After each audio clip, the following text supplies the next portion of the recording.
जय शंकर हर हर शंकर जय जय शंकर हर हर शंकर जय जय शंकर हर हर शंकर जय जय शंकर हर हर शंकर जय जय शंकर हर हर शंकर जय जय शंकर हर हर शंकर जय जय शंकर हर हर शंकर जय जय शंकर हर हर शंकर जय जय शंकर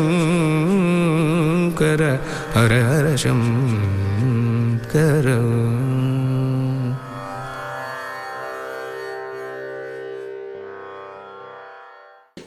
நான்கில் உதித்து 1994 வரை வாழ்ந்து நமக்கெல்லாம் வழிகாட்டிய ஒரு மகத்தான ஒளியை வழிபட அவரை நினைத்து மகிழ மறுமைக்கு வழி தேட இங்கே கூடியிருக்கிறோம்.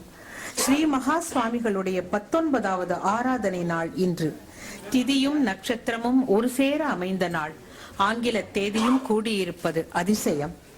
அமைதியாக அனைவருடைய மனதிலும் குருவருள் திருவருள் சேர்க்கட்டும். அமைதி காக்க உங்கள் அனைவருடைய செல்லங்களையும் அணைத்துக் கொள்ளுங்கள், ஓய்வு கொடுங்கள். வழிபாட்டின் முதல் மலராக இறை வணக்கம் பாட திருச்சூர் சகோதரர்கள் வருகிறார்கள். நடமாடும் தெய்வம் நடமிட நாம் அமர்ந்தபடியே வணங்குவோம். தென்னாடுடைய பெரியவா போற்றி,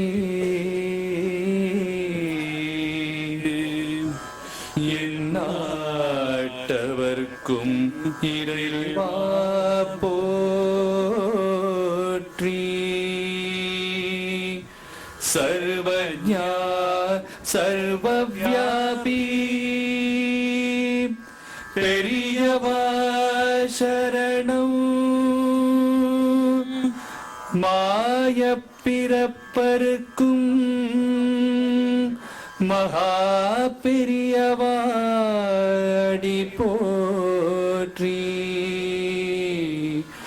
மாயப்பிறப்பருக்கும் மகா பெரியவா அடி போற்றி. பார்த்துக்கிட்டே இருக்க தோணுது, பெரியவாள பார்த்துக்கிட்டே இருக்க தோணுது, பார்த்துக்கிட்டே இருக்க தோணுது, பெரியவாள பிரிந்து வர மனமும் மறுக்கு, பார்த்துக்கிட்டே இருக்க தோணுது, பெரியவாள பார்த்துக்கிட்டே இருக்க தோணுது. மங்கள நீராடிடும் போது மெதுவாய் மூழ்கினிதே எழுந்திடும் போது, மேலாடை போற்றிடும் போது திருநீர் மேனியெல்லாம் பூசிடும் போது, பார்த்துக்கிட்டே இருக்க தோணுது. அனுட்டானம் துவங்கிடும் போது, அழகாயாச்சமனம் புரிந்திடும் போது, அதிகாலை 1 மணி நேர ஜபத்தில் ஆழ்ந்தழகாய் அமர்ந்திடும் போது, பார்த்துக்கிட்டே இருக்க தோணுது.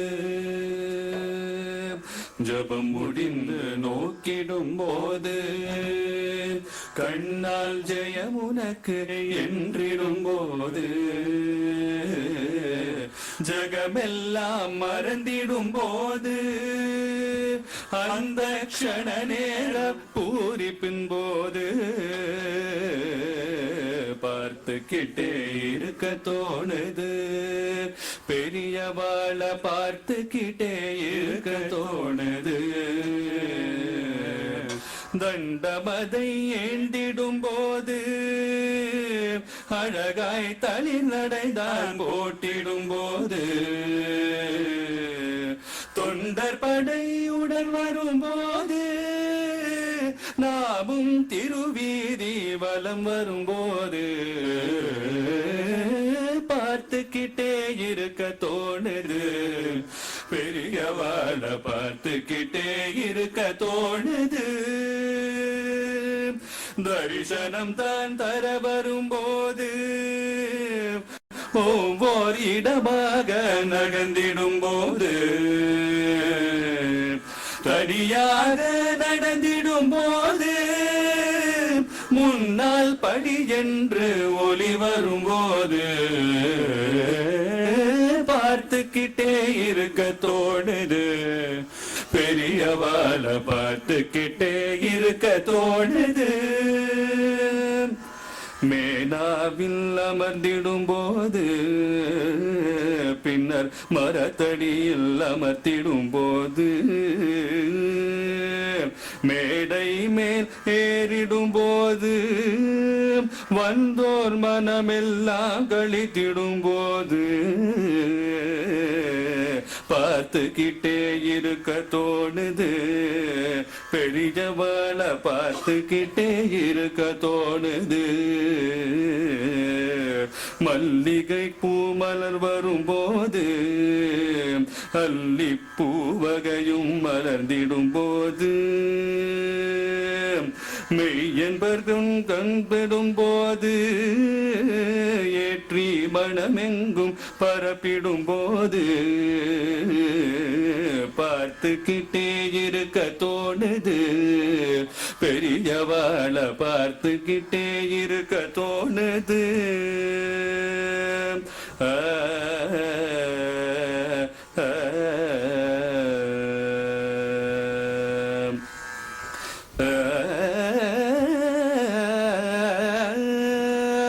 சர்ச்சைகள் நடந்திடும் போது தானும் சந்தேகம் கேட்டுடும் போது சர்ச்சைகள் நடந்திடும் போது தானும் சந்தேகம் கேட்டிடும் போது விற்பன்னர் விளக்கிடும் போது தெளிவாய் விளக்கங்கள் தான் தரும் போது பார்த்துக்கிட்டே இருக்க தோணுது பெரியவாள பார்த்துக்கிட்டே இருக்க தோணுது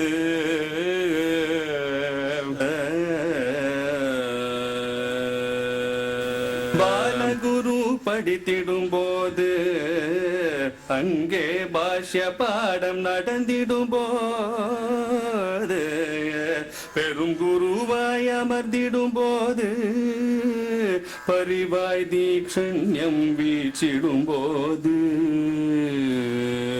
பார்த்துக்கிட்டே இருக்க தோணுது பெரியவாள பார்த்துக்கிட்டே இருக்க தோணுது வலக்கரத்தால் அருளிடும் போது இதமாயிட கரத்தால் அருளிடும் போது இரு கரத்தால் அருளிடும் போது மேலே உயர் கரத்தால் அருளிடும் போது பார்த்துக்கிட்டே இருக்க தோணுது பெரியவாள பார்த்துக்கிட்டே இருக்க தோணுது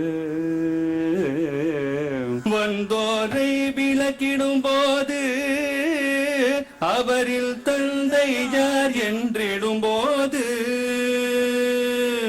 சொந்த ஊர் எய்தனும் போது அன்னார் முந்தையெல்லாம் தான் சொல்லும் போது பெரியவாள பார்த்துக்கிட்டே இருக்க தோணுது பெரியவாள பார்த்துக்கிட்டே இருக்க தோணுது அருள் எமக்கு என்றிடும் போது கோயில் கூட முழுக்கு என வரும்போது அருள் மழையாய் பொழிந்திடும் போது பூர்ண பலன் கொடுத்து கிழிதிடும் போது பெரியவாள பார்த்துக்கிட்டே இருக்க தோணுது பெரியவாள பார்த்துக்கிட்டே இருக்க தோணுது குரு வணக்கம் செல்லும் போது ஆதி குரு பீடம் பணி செய்யும் போது என் முறைதான் வணங்கும் போது தோடகாஷ்டகம்தான் ஒலித்திடும் போது பெரியவாள பார்த்துக்கிட்டே இருக்க தோணுது. பெரியவாள பார்த்துக்கிட்டே இருக்க தோணுது. அபிஷேகம் நினைவுறும் போது, பூஜை ஆரத்தி நடந்திடும் போது, அவசரமாய் விரந்திடும் போது, சந்திரமௌலீஸ்வரை பலம் வரும்போது பெரியவாள பார்த்துக்கிட்டே இருக்க தோணுது. திருநீரு அணிந்திடும் போது, மாலை அனுஷ்டானம் புரிந்திடும் போது,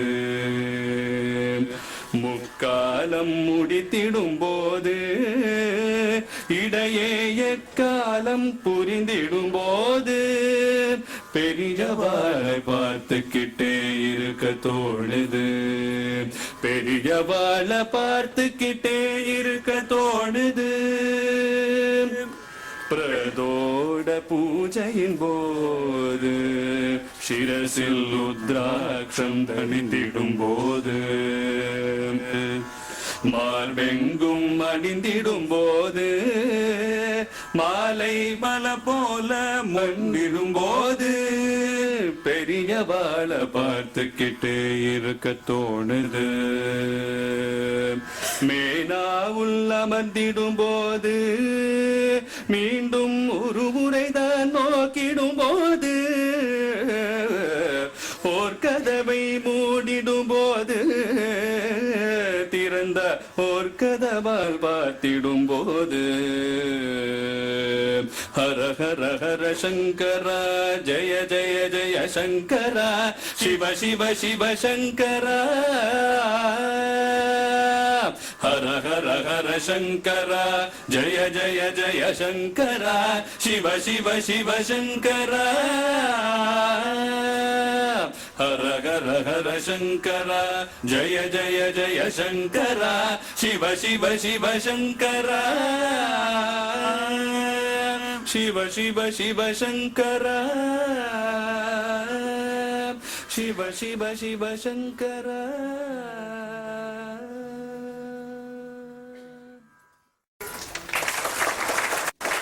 பிரார்த்தித்தால் தெய்வம் பிரத்யட்சமாகும்.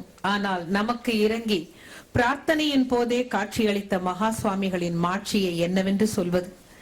பெரியவாளுடைய பாத தரிசனத்திற்கு வழி திறக்க காத்திருந்தவர் பலர். ஆனால் இவருக்காக விழி திறந்தவர் பெரியவா. மகா சுவாமிகளது கட்டாட்ச வீக்ஷணம் பெற்ற டாக்டர் செங்கமேடு ஸ்ரீனிவாச பத்ரிநாத் அவர்கள் வரவேற்புரை வழங்க வருகிறார்கள். Namaskaram to all of you. I'm extremely happy that we have Srimad R.A. Singer in our midst. We're indeed very fortunate. Shankar Netralaya is very fortunate to have you, Swamiji, in our midst.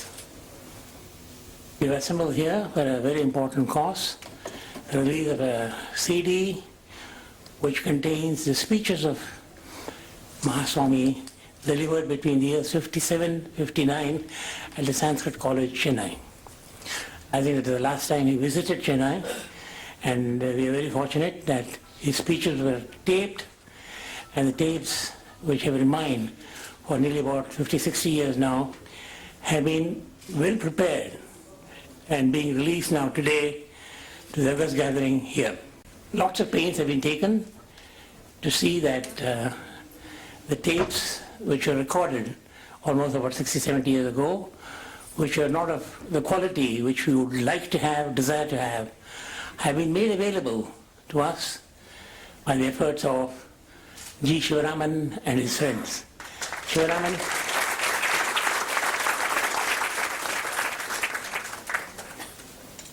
where are you? I believe he's outside. You'll have an opportunity of seeing him. So on behalf of all of you, let me thank him and his associates for having produced this. It's about 48 hours of lectures, which will be a nectar, Devatin Kural. That's what you're all fortunate enough to listen every day if you want to. 48 hours of lecture course, every day you can't stay here for 40 hours, but you'll make it maybe an hour or half an hour or so. So every day of the year, he'll be with you, he'll be talking to you, and I'm sure all of you would benefit by the discourses from Devathin Kural. We have compressed the CDs and made it into 3 CDs containing Mahaswami's lectures and 1 CD containing His Holiness Jayendra Saraswati Swami's speeches, which again would fill our heart with extreme happiness. So these 4 CDs are available now to every one of you, and when you go out, you kindly just see the shop and collect yours. My assignment is to welcome all of you. So let me say that to see such large number of devotees of Mahaswami are here. Large number of devotees are here to listen to Srimad Arya Singer. Very happy indeed. And Subramania Swami அவர்கள் இங்கே இருக்கிறார்கள். நீங்க இங்கிலீஷ்ல பேசுங்க sir தயவு செய்து. I have looked into the internet and gotten a lot of information about both Ahobila Madam and Srimad Arya Singer. I'm not going to read any of them because there's so much to be said, not in 5 minutes, it's possible. So likewise on Subramania Swami, it's just thrilling, absolutely thrilling. I'm indeed very happy, sir, that you have accepted our invitation and you're in our midst here today. And only one information I would like to provide you, that Subramania Swami is very close to Mahaswami, and many things which he has said, he has followed, and whatever we are today, a good relationship which we have with Israel and China is due to Subramania Swami and the advice which he has received from Mahaswami. Sir, I'm sure you will share with us those very, very important moments, and you will be very happy to listen to you and hear to you. Now, lots of prominent people are here.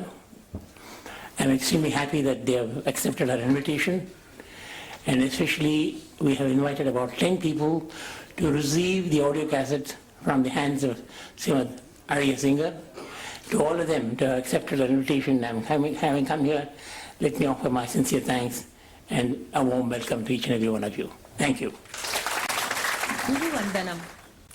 இன்றைய விழாவில் குரு பீடத்தில் அமர்ந்து விளங்கும் அகோபில மடம் 46வது பட்டம் ஸ்ரீ வன் சடகோப ஸ்ரீ ரங்கநாத யதீந்திர மகாதேசிகன் சுவாமிகள் அவர்களுக்கு குருவந்தனம் சமர்ப்பிக்க வருகிறார்கள். டாக்டர் எஸ் பத்ரிநாத், அவர்களது துணைவியார் டாக்டர் திருமதி வசந்தி பத்ரிநாத் மற்றும் டாக்டர் எஸ் பாஸ்கரன் அவர்கள்.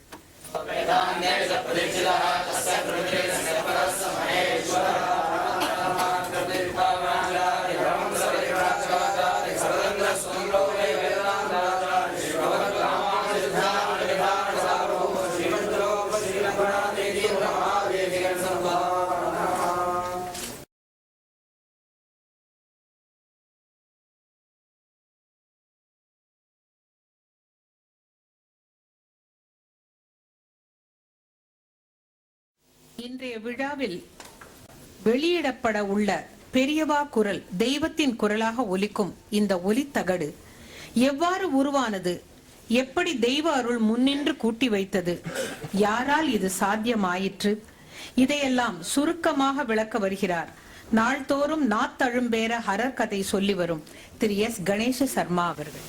எந்த ஒரு விஷயமும் நமக்கு கை மேல பலனா கிடைக்கணும்னா அதுக்கு கொஞ்சம் சிரமப்பட வேண்டியிருக்கு. அதைத்தான் தபஸ்ன்னு சொல்றோம். அந்த தபஸ் இருந்தா என்ன பலன் அப்படிங்கிறது இப்ப கை மேல பாக்குறோம். 1957 to 59ல ஒரு 2-2.5 வருஷம் இங்க சென்னை பண்ணின பாக்கியம் பெரியவா இங்கேயே இருந்தா. முதல்ல இங்க மெட்ராஸ்க்கு வரத்துக்கு ரொம்ப யோஜனை பண்ணினா, அப்புறம் இங்கேருந்து போறதுக்கு யோஜனை பண்றாப்புல இந்த சென்னை அவளை உபச்சரிச்சது. அந்த சென்னையில இருக்கிறதே பல விஷயங்களை பெரியவா பிரவாகமா கொட்டினா. பெரியவாளே சொல்றா, இந்த விஷயத்தை இங்க சொல்லிட்டாக்க நானுமே ஊர் ஊரா போய் சொல்றதை விட இங்க நிறைய ஜனங்கள்லாம் இருக்கா, இங்க சொன்னா எல்லாருக்கும் போயிடும், அதனால சொல்றேன், ஆசையா இருக்கு அப்படின்னே சொல்றா. அப்படி சொன்ன விஷயங்கள்லாம் குரலா அன்னைக்கு ஒலிச்சுது. ஆனா 1957 பெரியவா உபன்யாசம் பண்றதே நாமெல்லாம் அந்த ஆடியன்ஸ்ல ஒத்தரா இருந்து கேட்டிருந்தா எப்படி இருக்கும்? இந்த சீடியை வாங்கி ஆத்துல போய் கேட்டு பார்த்தேன்னா அப்படி இருக்கும். சயின்ஸோட பெரிய வரப்பிரசாதம் நமக்கு இது. ராமர் பேசின குரல் எப்படி இருக்குமோ நம்மளால கேட்க முடியாது. கிருஷ்ணர் பேசின குரல் எப்படி இருக்குமோ, அவரோட குரல் எப்படி இருக்குமோ நம்மளால கேட்க முடியாது. பகவத் பாதாள் பேசின அவளோட குரல் எப்படி இருக்குமோ தெரியாது. ஆனால் இப்படி ஒரு அந்த அவதாரங்களுக்கு சமமான பெரியவா பேசினது குரலை நாம கேட்கிறோம். இப்ப பார்த்துக்கிட்டே இருக்க தோணுதுன்னு ஒரு பிரேயர் பார்த்தேன். நிஜமாவே இந்த வார்த்தை சத்தியம் அப்படிங்கிறதுக்கு இப்படி ஒரு பிரேயரை முடிச்சுட்டு அதுக்கப்புறம் எதுக்கு நம்மெல்லாம் பேசணும், அதை பார்த்துக்கிட்டே இருந்தாலே போரும். அது மாதிரி தான் இந்த குரலையும் கேட்டுக்கிட்டே இருந்தாலே போரும். இப்படி வெறும் பார்த்துக்கிட்டு கேட்டுக்கிட்டே இருந்தா மட்டும் போறாது, அந்த வழியில நடந்துகிட்டே இருக்கணும். அப்படி இருந்தோம்னா தான் அத்தனை ப்ராப்ளமும் சால்வ் ஆகும். அப்படி பண்ணினாதான் இவ்வளவு சிரமப்பட்டதோட பலன். அந்த 57 59 பேசினத்தை டேப் பண்ணி வச்சிருந்தா கல்கியில சதாசிவ மாமாவோட பெருமுயற்சியினால.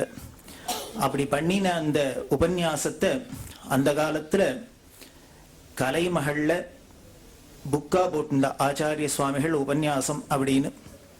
அவ ரொம்ப சிரமப்பட்டு அது போட்டிருக்கா. பார்த்தேன்னா டேட் வைஸ் இருக்கும் அதுல. அப்படி கறந்த பால கறந்தபடி கொடுத்துருந்தா. அதுக்கப்புறம் அந்த டேப்பு அந்த உபன்யாசங்கள்லாம் வச்சுட்டு தான் இன்னும் பல இடங்கள்ல பெரியவா சொன்ன அந்த ரிலேட்டட் விஷயத்தெல்லாம் வச்சுதான் ஸ்ரீ கணபதி அண்ணா தெய்வத்தின் குரலா நமக்கு 7 வால்யூம்ல புஸ்தகமா கொடுத்தார். ஆனா ஒரிஜினலி இந்த செய்திக்கு தான் தெய்வத்தின் குரல்னு பேர் வச்சிருக்கணும். எப்பொழுதுமே கணபதி ஃபர்ஸ்ட் முந்தினுடுவர். அதனால அவர் முதல்ல பண்ணினதுனால எழுதின எழுத்துக்கே குரல்னு கொடுத்துட்டார். ஆனா அந்த எழுத்து எப்படி ஒலிச்சிருக்கும் அப்படிங்கறத இப்ப திருப்பி நாம குரலா கேட்கிறோம். அப்படி இருந்த அந்த ஸ்பூல் அப்படின்னு சொல்லுவோம் அந்த காலத்து அந்த ஒலி டேப் நாடா எல்லாம் ஒரு 60 வருஷமா தூங்கி இருந்தது. பெரியவா காரியம் எப்பொழுதுமே கொஞ்சம் ஸ்லோவாவே நடக்கும், ஆனா ஸ்டடியா இருக்கும்.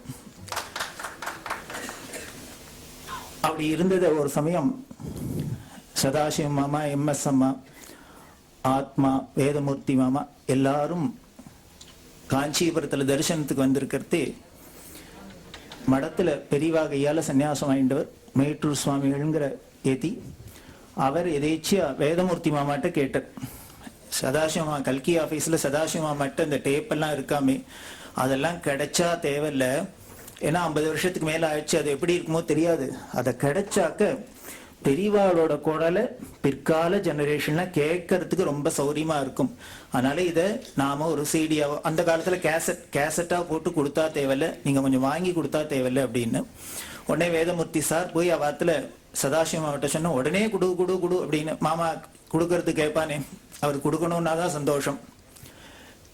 உடனே குடு குடு அப்படின்னு சொன்னா குடுன்னு சொல்லிட்டார்.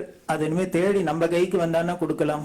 அப்படி இருக்கிறது ஆத்மா சார் வேதமூர்த்தி மாமாட்ட அதை பொறுப்பை கொடுத்தார். அதை தேடி கண்டுபிடிச்சு கொடுக்கலாம்னா சதாசிவ மாமாத்துல நுங்கம்பாக்கத்துல ஒரு அறையில எப்படி இருந்ததுன்னு 50 வருஷத்து டேப்பு அப்படியே ஒரு பேக்கெட்ல பொக்கிஷம் மாதிரி போய் 2 நாள் தேடுறதே கிடைச்சு கொடுத்து. அன்னைக்கே அனுகிரகம் ஆயிடுத்து. இன்னைக்கு இந்த 2013 8ஆம் தேதி ஜனவரி மாசம் நம்ம எல்லாருக்கும் கிடைக்க போறதுக்கு அன்னைக்கே 1990 பெரியவா அனுகிரகம் பண்ணிட்டா. அப்படியே கிடைச்சிடுத்து. அதை எடுத்துன்னு வந்து மேட்டூர் சுவாமிகிட்ட கொடுத்த சுவாமிகளுக்கு ரொம்ப சந்தோஷம். அதை உடனே சேலத்துல ஸ்ரீ பிரம்மஸ்ரீ அனந்தராமதேஸ்வரோட ஸ்ரீஹாரபுத்திரர் ராமகிருஷ்ணன் அவர்கிட்ட சொல்ல, அப்புறம் இங்க திருவான்மியூர்ல முரளி அப்படின்னு இருக்கிற அவர், இன்னொரு அவளோட நண்பர் நாயர் அப்படின்னு, இவ 3 பேர்த்தையும் அந்த பொறுப்பை படைக்க அந்த காலத்துல என்ன டெக்னிக்ஸ் இருந்ததோ அதை வச்சுண்டு 1990s வாக்குல அந்த டேப்லேருந்து அந்த ஸ்பூல்லேருந்து எடுத்து ஒரு 10 மணி நேரம் 15 மணி நேரம் போல பெரியவாளோட குரலை நமக்கு டேப்பா பண்ணி கொடுத்தா. அதுக்கப்புறம் பின்னால ஃபர்ஸ்ட் அது வெளியில வந்தது அந்த குரல்.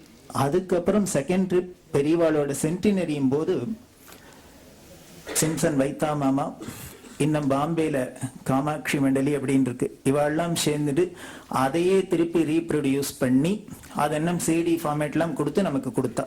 இன்னைக்கு வெளியில இது வரைக்கும் கிடைச்சிட்டு இருக்கிறதுலாம் அப்படி கிடைச்சதுதான். அதுக்கப்புறம் 1994 பேசாத இருந்தது அந்த ஸ்பூல்லாம். அப்படி இருக்கிறதே ஒரு நாளைக்கு மேட்டூர் சுவாமிகள் சிவராமன் சொன்னார். அவர் மூலியமா சங்கர நேத்ராலயாவோட பொக்கிஷமா அது அத்தனையும் வந்தது. ஏன் சங்கர நேத்ராலயக்கு வரணும், வேற எங்கேயானு போகப்படாதான்னு.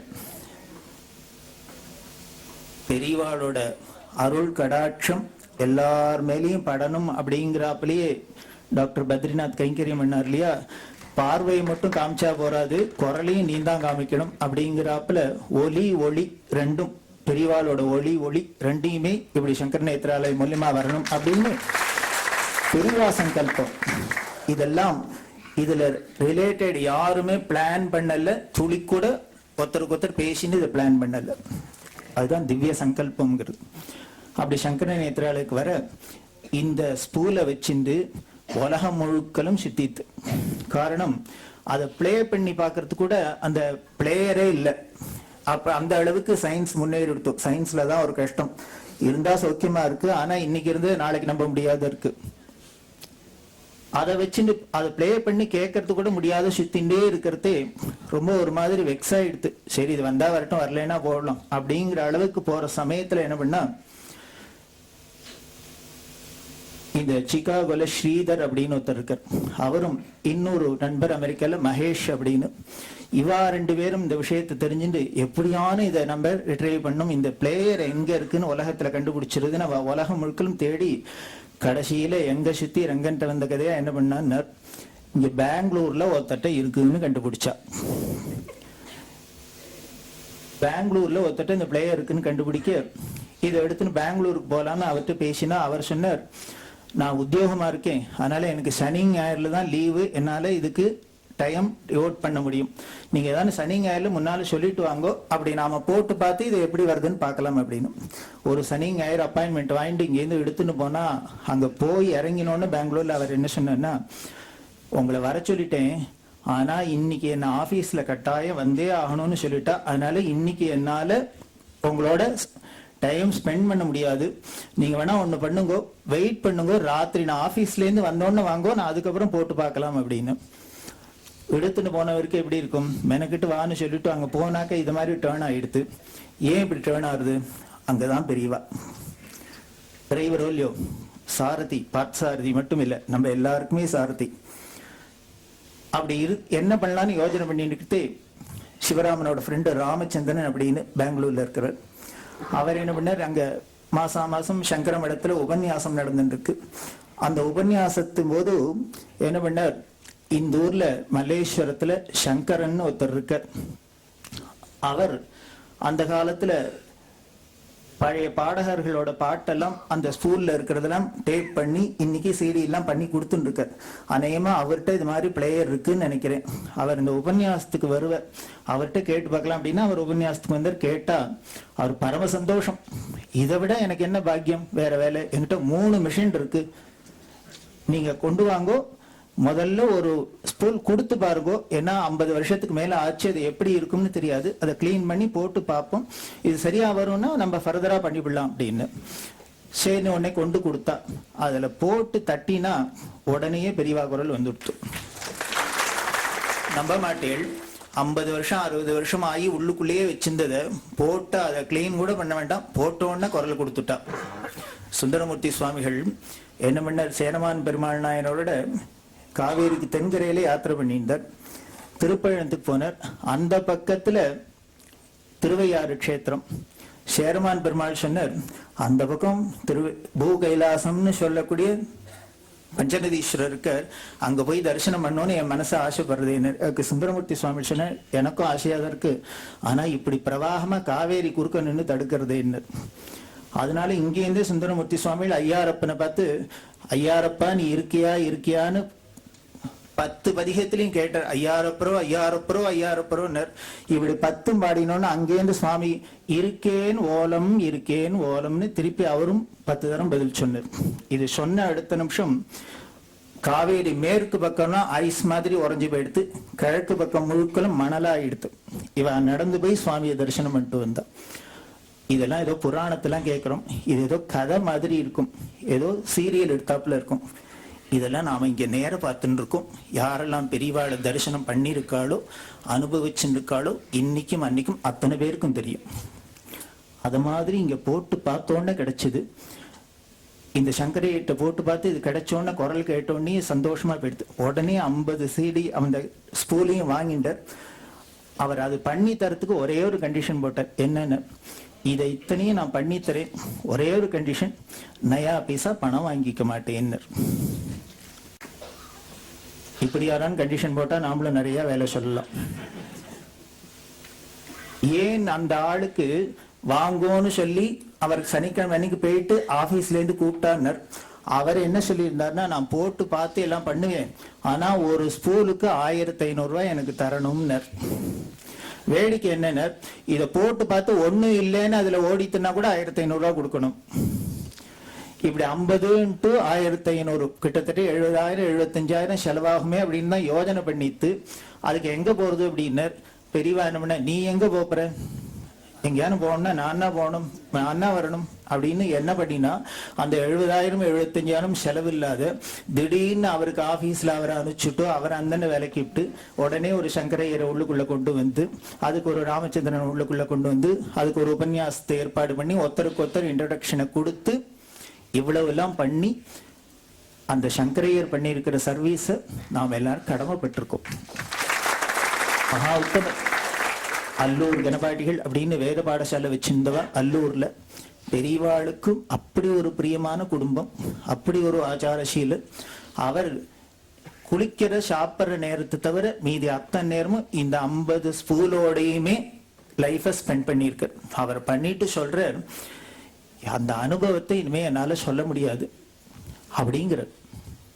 அப்படி அனுபவிச்சு அதை பண்ணி அதுக்கப்புறம் அதை என்ன பண்ண டேப் பண்ணி கொடுத்துட்டு சிடியில இந்த 50 ஸ்பூல்லையும் ஒரு நாளைக்கு ஒரு சப்ஜெக்ட் பத்தி பேசியிருப்பா, இன்னொரு நாளைக்கு 4 நாள் கழிச்சு அதே சப்ஜெக்டோட கண்டினியூஷன் இன்னொன்னு இருக்கு. இப்படி இல்ல இருக்கு. அந்த காலத்துல ரெக்கார்ட் பண்ணிட்டு அன்னன்னைக்கு பண்ணிட்டு அன்னன்னைக்கு பண்ணியிருக்கா. இத மதுரையில ஒரு சுவாமிகள் இருக்கு, அவர் என்ன பண்ணினார், போட்டு கேட்டுட்டு செகண்ட் பை செகண்ட் ஒரு டேப்லெட் காலம் எடுத்துட்டார் கம்ப்யூட்டர்ல போட்டு. இந்த செகண்டுக்கு இத்தனாவது ஸ்பூல்ல இத்தனாவது சிடியில இந்த ட்ராக்ல இந்த நிமிஷத்துல இன்ன சப்ஜெக்ட் இருக்கு, இந்த நிமிஷத்துல இன்ன சப்ஜெக்ட் அப்படின்னு போட்டு. எல்லாருமே அசுர வேலை தான். காரியம் முழுக்கல தேவ காரியம், ஆனால் பண்ட முழுக்கல அசுர காரியம். அப்படி பண்ணினர். அதுக்கப்புறம் கிருஷ்ணகிரியில விஜயலட்சுமின்னு ஒரு அம்மா இருக்கா. அந்த அம்மா அதை அதே மாதிரி மதுரை சுவாமிகளுக்கு சமமா உட்கார்ந்துன்னு கேட்டு, இதை எங்க இருக்கிறது, 1ஆவதுல இருக்குது அப்படின்னா 3ஆவதுல எங்க இருக்குன்னு தேடி, இதுல இருந்து அந்த 1ஆவது நம்பர்ல இந்த ட்ராக்கு 3ஆவதுல இதோட சேர்க்கணும், அதுக்கப்புறம் 12ஆவதுல இதோட அது சேர்த்தா ஒரு சப்ஜெக்ட் கரெக்டா வந்துடும். அப்படி எல்லாம் பண்ணி அந்த அம்மா ஒரு பெரிய யஜ்யமா பண்ண. இது இப்படி எல்லாம் முயற்சி பண்ணி தான் இன்னைக்கு உங்க கையில சீடியா வருது. இது வெறும் சீடி இல்ல, திருப்பி திருப்பி சொல்றேன், பெரியவா நேர வரா, அவ்வளவுதான். ஏதோ அவர் சித்தி ஆயிட்டார் அப்படின்லாம் நினைச்சுக்க வேண்டாம். அவர் சரீரத்தை எடுத்தா அதை டிஸ்போஸ் பண்ணணும், அவ்வளவுதானே வழிய. அதுக்கு மேல அங்க ஒண்ணுமே இல்லை. ஆனா என்னைக்கும் இருந்துட்டு இருக்கா. அது நடமாடும் தெய்வம் அருணகிரீஸ்வரர். குருவாய் வருவாய் அருள்வாய் குஹனே அப்படிங்கிறார். இங்க என்ன வந்திருக்கான்னு, குரலாய் வருவாய் அருள்வாய் பெரியவான்னு சொல்லலாம். நம்ம இப்ப குரலாவே வந்திருக்கா. அந்த தெய்வத்தின் குரல் குரலாவே நம்ம கையெல்லாம் தவழருது. அதுவும் இன்றைக்கு பெரியவாளோட ஆராதனை இன்னைக்கு தான் பார்த்தேன்னா பெரியவாளோட திதி நட்சத்திரம் டேட் எல்லாம் ஒன்னா அமைஞ்சிருக்கு. அப்படி ஒரு சுப தினத்துல வந்திருக்கு. இதை ரிலீஸ் பண்றவாளோட கை பரம பவித்திரமான கை. அவ உட்கார்ந்துட்டு இருக்கா. அவளை பத்தி அவசியம் உலகம் தெரிஞ்சுக்கணும். எப்பேற்பட்ட வித்வத் உள்ளவா, எப்பேற்பட்ட பீடத்துல உட்கார்ந்துட்டு இருக்கா, எப்படி ஒரு பரம பக்தி, என்ன ஒரு வினயம் அப்படிங்கறதெல்லாம் நம்ம எல்லாருக்கும் தெரிஞ்சுக்கணும் அவசியம். அவளுக்கு நம்ம வந்தனத்தை பண்ணி அவ திருக்கரங்களால இதை ரிலீஸ் பண்ணுறதுக்கு நமக்கெல்லாம் கிடைக்க போகிறது. இதை வாங்கிக்க போகிறவாளும் எவ்வளவு பெருமைங்கிறத நமக்கு பின்னால் சொல்ல போகிறா. இப்படி தான் இந்த குரல் கிடச்சிருக்கு. இந்த குரலை நீங்கள் என்ன பண்ணணும்னு வாங்கி வச்சா போகாது, தினமும் போட்டு கேட்கணும். இதெல்லாம் போட்டு கேட்டேனாலே மற்ற சீரியல் பார்க்குற நேரம்லாம் குறையும், நல்ல விஷயங்கள் தெரியும். நீங்கள் கேட்டால் போகாது, எல்லாரையும் வாலண்டியராக கேட்க வைக்கணும். கேட்காதவாளையும் கேட்க வைக்கணும். யாருக்கான ஏதாவது கிஃப்ட் பண்ணணும் அப்படின்னு தெரிஞ்சுன்னா இதை கொடுக்கலாம், உபயோகமா இருக்கும். இப்படி உலகம் முழுக்கலும் இந்த CD இல்லாத இடமே இல்லை அப்படின்னு சொல்றாப்புல இதை நடக்கணும். இப்படி பண்ற இந்த CDயை இவ்வளவு தூரம் கொண்டு வந்தாச்சு. இதை நம்ம கைக்கு கிடைக்கிறாப்புல யார் பண்ணா, சுவாதி சாஃப்ட் சொல்யூஷன் அப்படிங்கிற கம்பெனி, அதில் சுதாகர்னு இருக்கார். இங்க குமார்னு இந்த சிவராமனோட ஃப்ரெண்டு, அவர் மூலியமா இந்த சுதாகரோட அறிமுகம் கிடைக்க இளைஞரினை எல்லாமே தானாவே அந்தந்த சமயத்துக்கு யாரு வேணுமோ எதுக்கு வரணுமோ அப்படிதான் வந்தா. இந்த குமாரும் சுதாகரும் இந்த ஸ்கூல் வரத்துக்கு முன்னால அவளோட இன்ட்ரடக்ஷன் இல்ல. இந்த CD ஃபார்மேட்ல ரெடி ஆனப்புறம் தான் இவா எய்தாப்புல சீன்ல வரா. இந்த டிராமால நடக்கிறாப்புல இருக்கு, எந்தெந்த காட்சி எந்த சீன் யார் யார் எப்ப வரணுமோ அப்படிதான் வராப்புல பெரியவா பண்ணிட்டு வரா. இது பெரியவாளோட நிதர்சனமா இன்னமும் சர்வ வியாபகியா இருந்துன்னு எல்லாருக்கும் எல்லாத்தையும் அனுகிரகம் பண்ணிட்டு இருக்காங்க தெரியுது. இப்படி பெரியவா நம்ம மேல கருணை வச்சுன்னு, இந்த உலகத்து மேல கருணை வச்சுன்னு, கிருப்பை வச்சுன்னு, நமக்கு வழிகாமிச்சுன்னு நமக்கு அனுகிரகம் பண்ணிட்டு இருக்காளே, அந்த பெரியவாளுக்கு நம்ம திருப்பி என்ன கைமாறு பண்ண போறோம்? ஒண்ணும் பண்ண முடியாது. விழுந்து விழுந்து நமஸ்காரம் பண்ணலாம். ஒன்னா அந்த குரலை கேட்டு அதுபடி வாழ்க்கையை அமைச்சுக்கிறதுக்கு முயற்சி பண்ணுவோம். இதுதான் இந்த குரல் வந்த கதை. இதுக்கு மேல என்ன நடக்க போறதுங்கிறத அவ சொல்லுவா. நமஸ்காரம். பெற்றுக்கொள்ளும் பாக்கியசாலிகள் அனைவருமே மகா சுவாமிகளின் அன்புக்கு பாத்திரமானவர்கள்.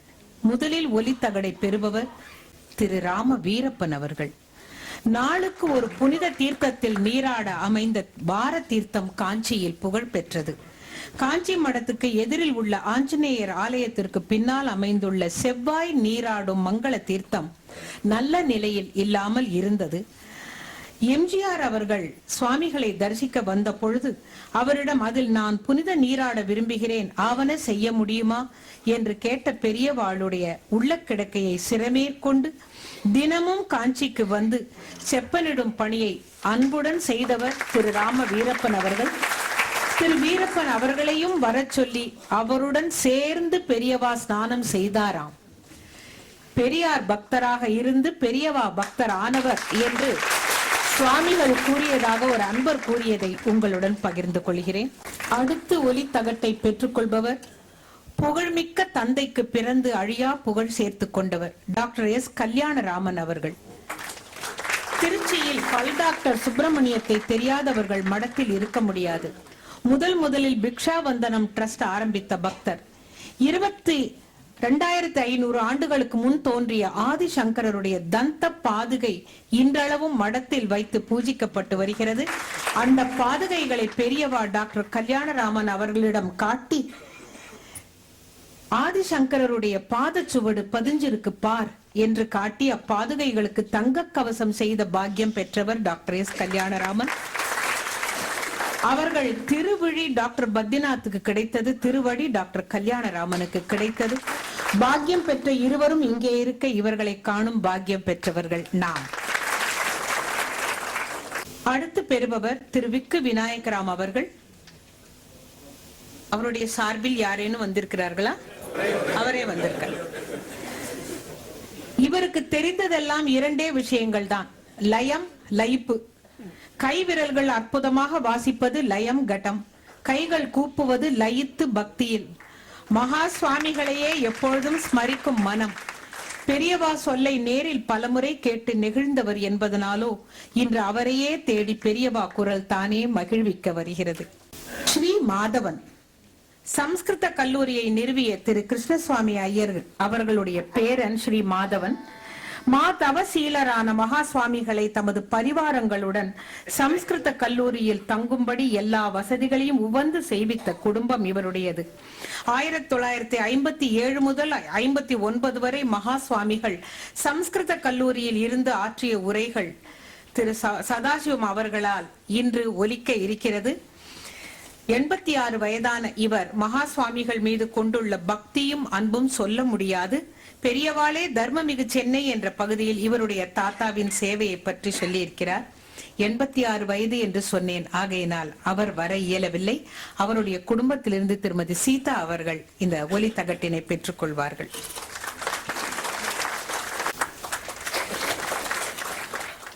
அடுத்து ஒலி தகட்டினை பெறுபவர் மும்பை வி சங்கர் அவர்கள். வி சங்கர், அந்த வி என்ற முன்னெழுத்துக்கு வேத போஷகர், வெற்றி வீரர், வாரி வழங்கும் வள்ளல் என்பதாக பெயரை அமைத்தது இறையருள். கல்வியிலும் தொழிலிலும் முன்னிற்கும் இவர் அடுத்த தலைமுறைக்கு உன்னதமான வகையில் கல்வி கண் திறப்பதிலும் பொதுமக்கள் பிணி தீர்ப்பதிலும் அயராது ஓசையின்றி செயல்பட்டு வருகிறார்கள்.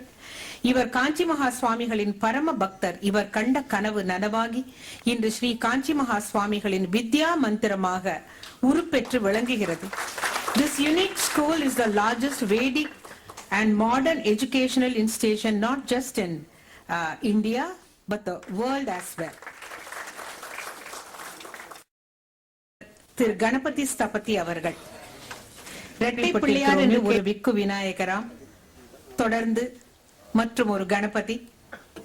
ஓரிக்கை மண்டபத்தில் உள்ள மகா சுவாமிகளது திரு உருவினை தன் கை ஒளியால் தானே செதுக்கியவர். 1962 இளையாத்தங்குடியில் அகில பாரத வேதாகம சில்ப சதஸ் நடத்தியதன் பயனாக பாதை மாற இருந்த ஸ்தபதிகளை பரம்பரையான ஆலய பணியிலேயே நிலைத்து தொடரும்படி செய்தவர் சுவாமிகள்.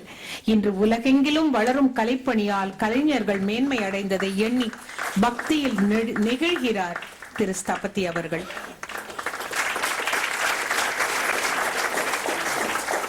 அடுத்து ஒலித்தகட்டினை பெறுபவர் பத்மா சுப்பிரமணியம் அவர்கள். அகில உலகத்தையும் தனது அபிநயத்தால் ஆட்கொண்ட பத்மா சுப்பிரமணியத்தை ஆட்கொண்டவர் மகா சுவாமிகள். அபிநய சதுரர். ஏனெனில் இவரை அழைத்து வர சொல்வதற்கு மௌன விரதம் காக்கின்ற பொழுது பெரியவா கை விரல்களால் ஒரு பத்மத்தை காட்டி, ஒரு தாமரை மலரை காட்டி, கையில் பிடித்த வேலையும் காட்டி அழைத்து வா என்று காட்டுவாராம். அவருடைய கலையார்வத்திற்கு ஒளி கூட்டியது மகா சுவாமிகளிடம் பத்மா சுப்பிரமணியம் அவர்கள் கொண்ட அளவற்ற பக்தி.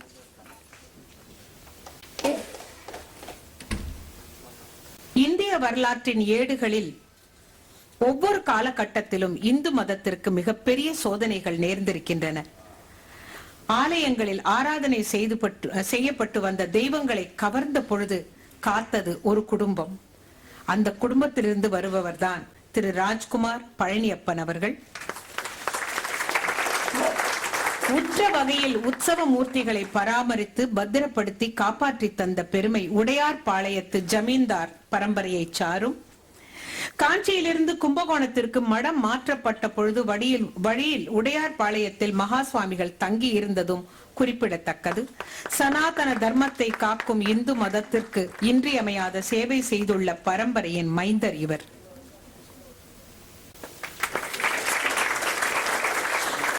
அடுத்து ஒலி தகடினை பெறுபவர் திரு வினு சக்கரவர்த்தி அவர்கள். நடிப்பு திரைப்படங்களில் மட்டுமே, வாழ்க்கையில் நடிக்க தெரியாத நல்லவர். பெரியவாளிடம் அப்படி ஒரு ஈடுபாடு. பெரியவாளுடைய பாதங்களை தனது கரங்களால் சிக்கென பற்றி கொண்டவர், அதற்காக மொத்துண்டவரும் கூட. பெரியவா என்ற ஒரு சொல் போதும் இவரை நெகிழ்விக்க உருகி விடுகிறார் மெழுகா. பெரியவா குரலில் நமக்கு அவர் சொல்லும் செய்திதான் என்ன என்ற ஆவலுடன் இருக்கும் அன்பர்களுக்கு நம்முடைய செவிகளுக்கு விருந்தாக God's own voice அமுத துளிகள் சில. பார்வதி பதயே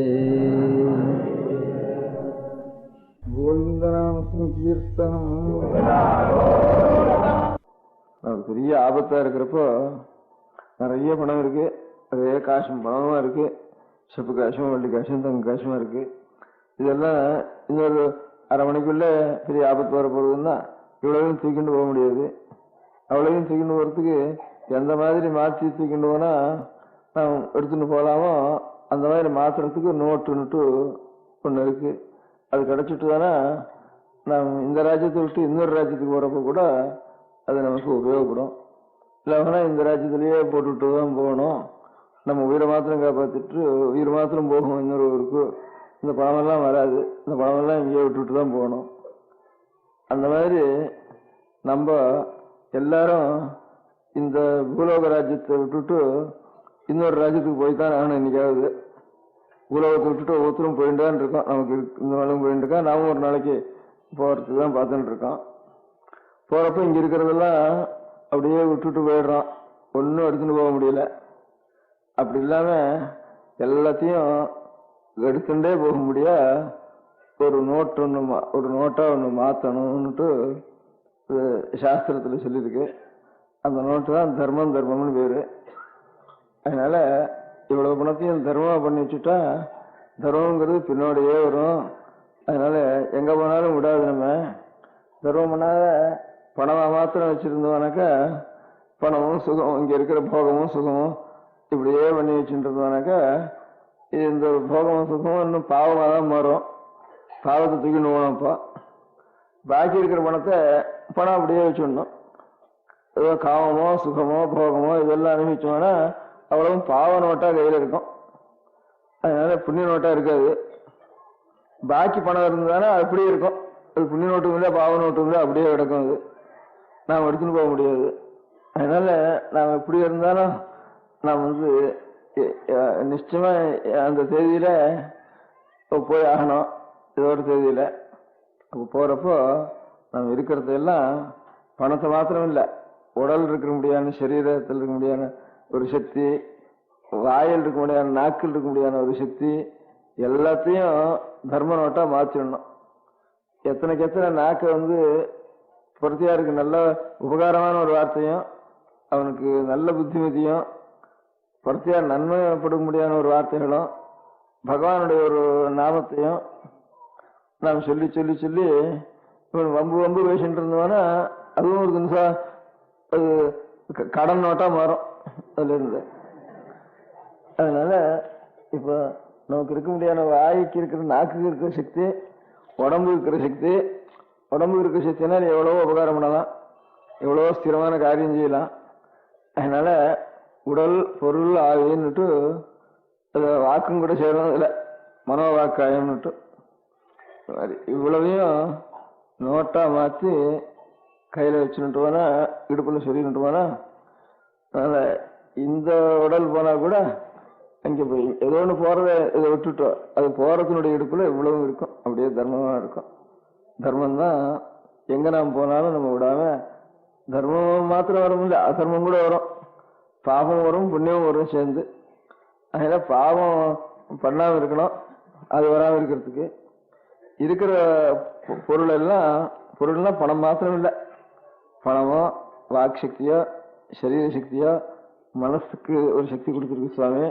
இவ்வளவுக்கும் ஒரு சக்தின்னு இருக்கு. அந்த சக்தி முழுக்க நல்லாவே உருவு பண்ணி வச்சுட்டோம்னா அது நல்ல நோட்டா இருந்து பின்னோடய வரும்.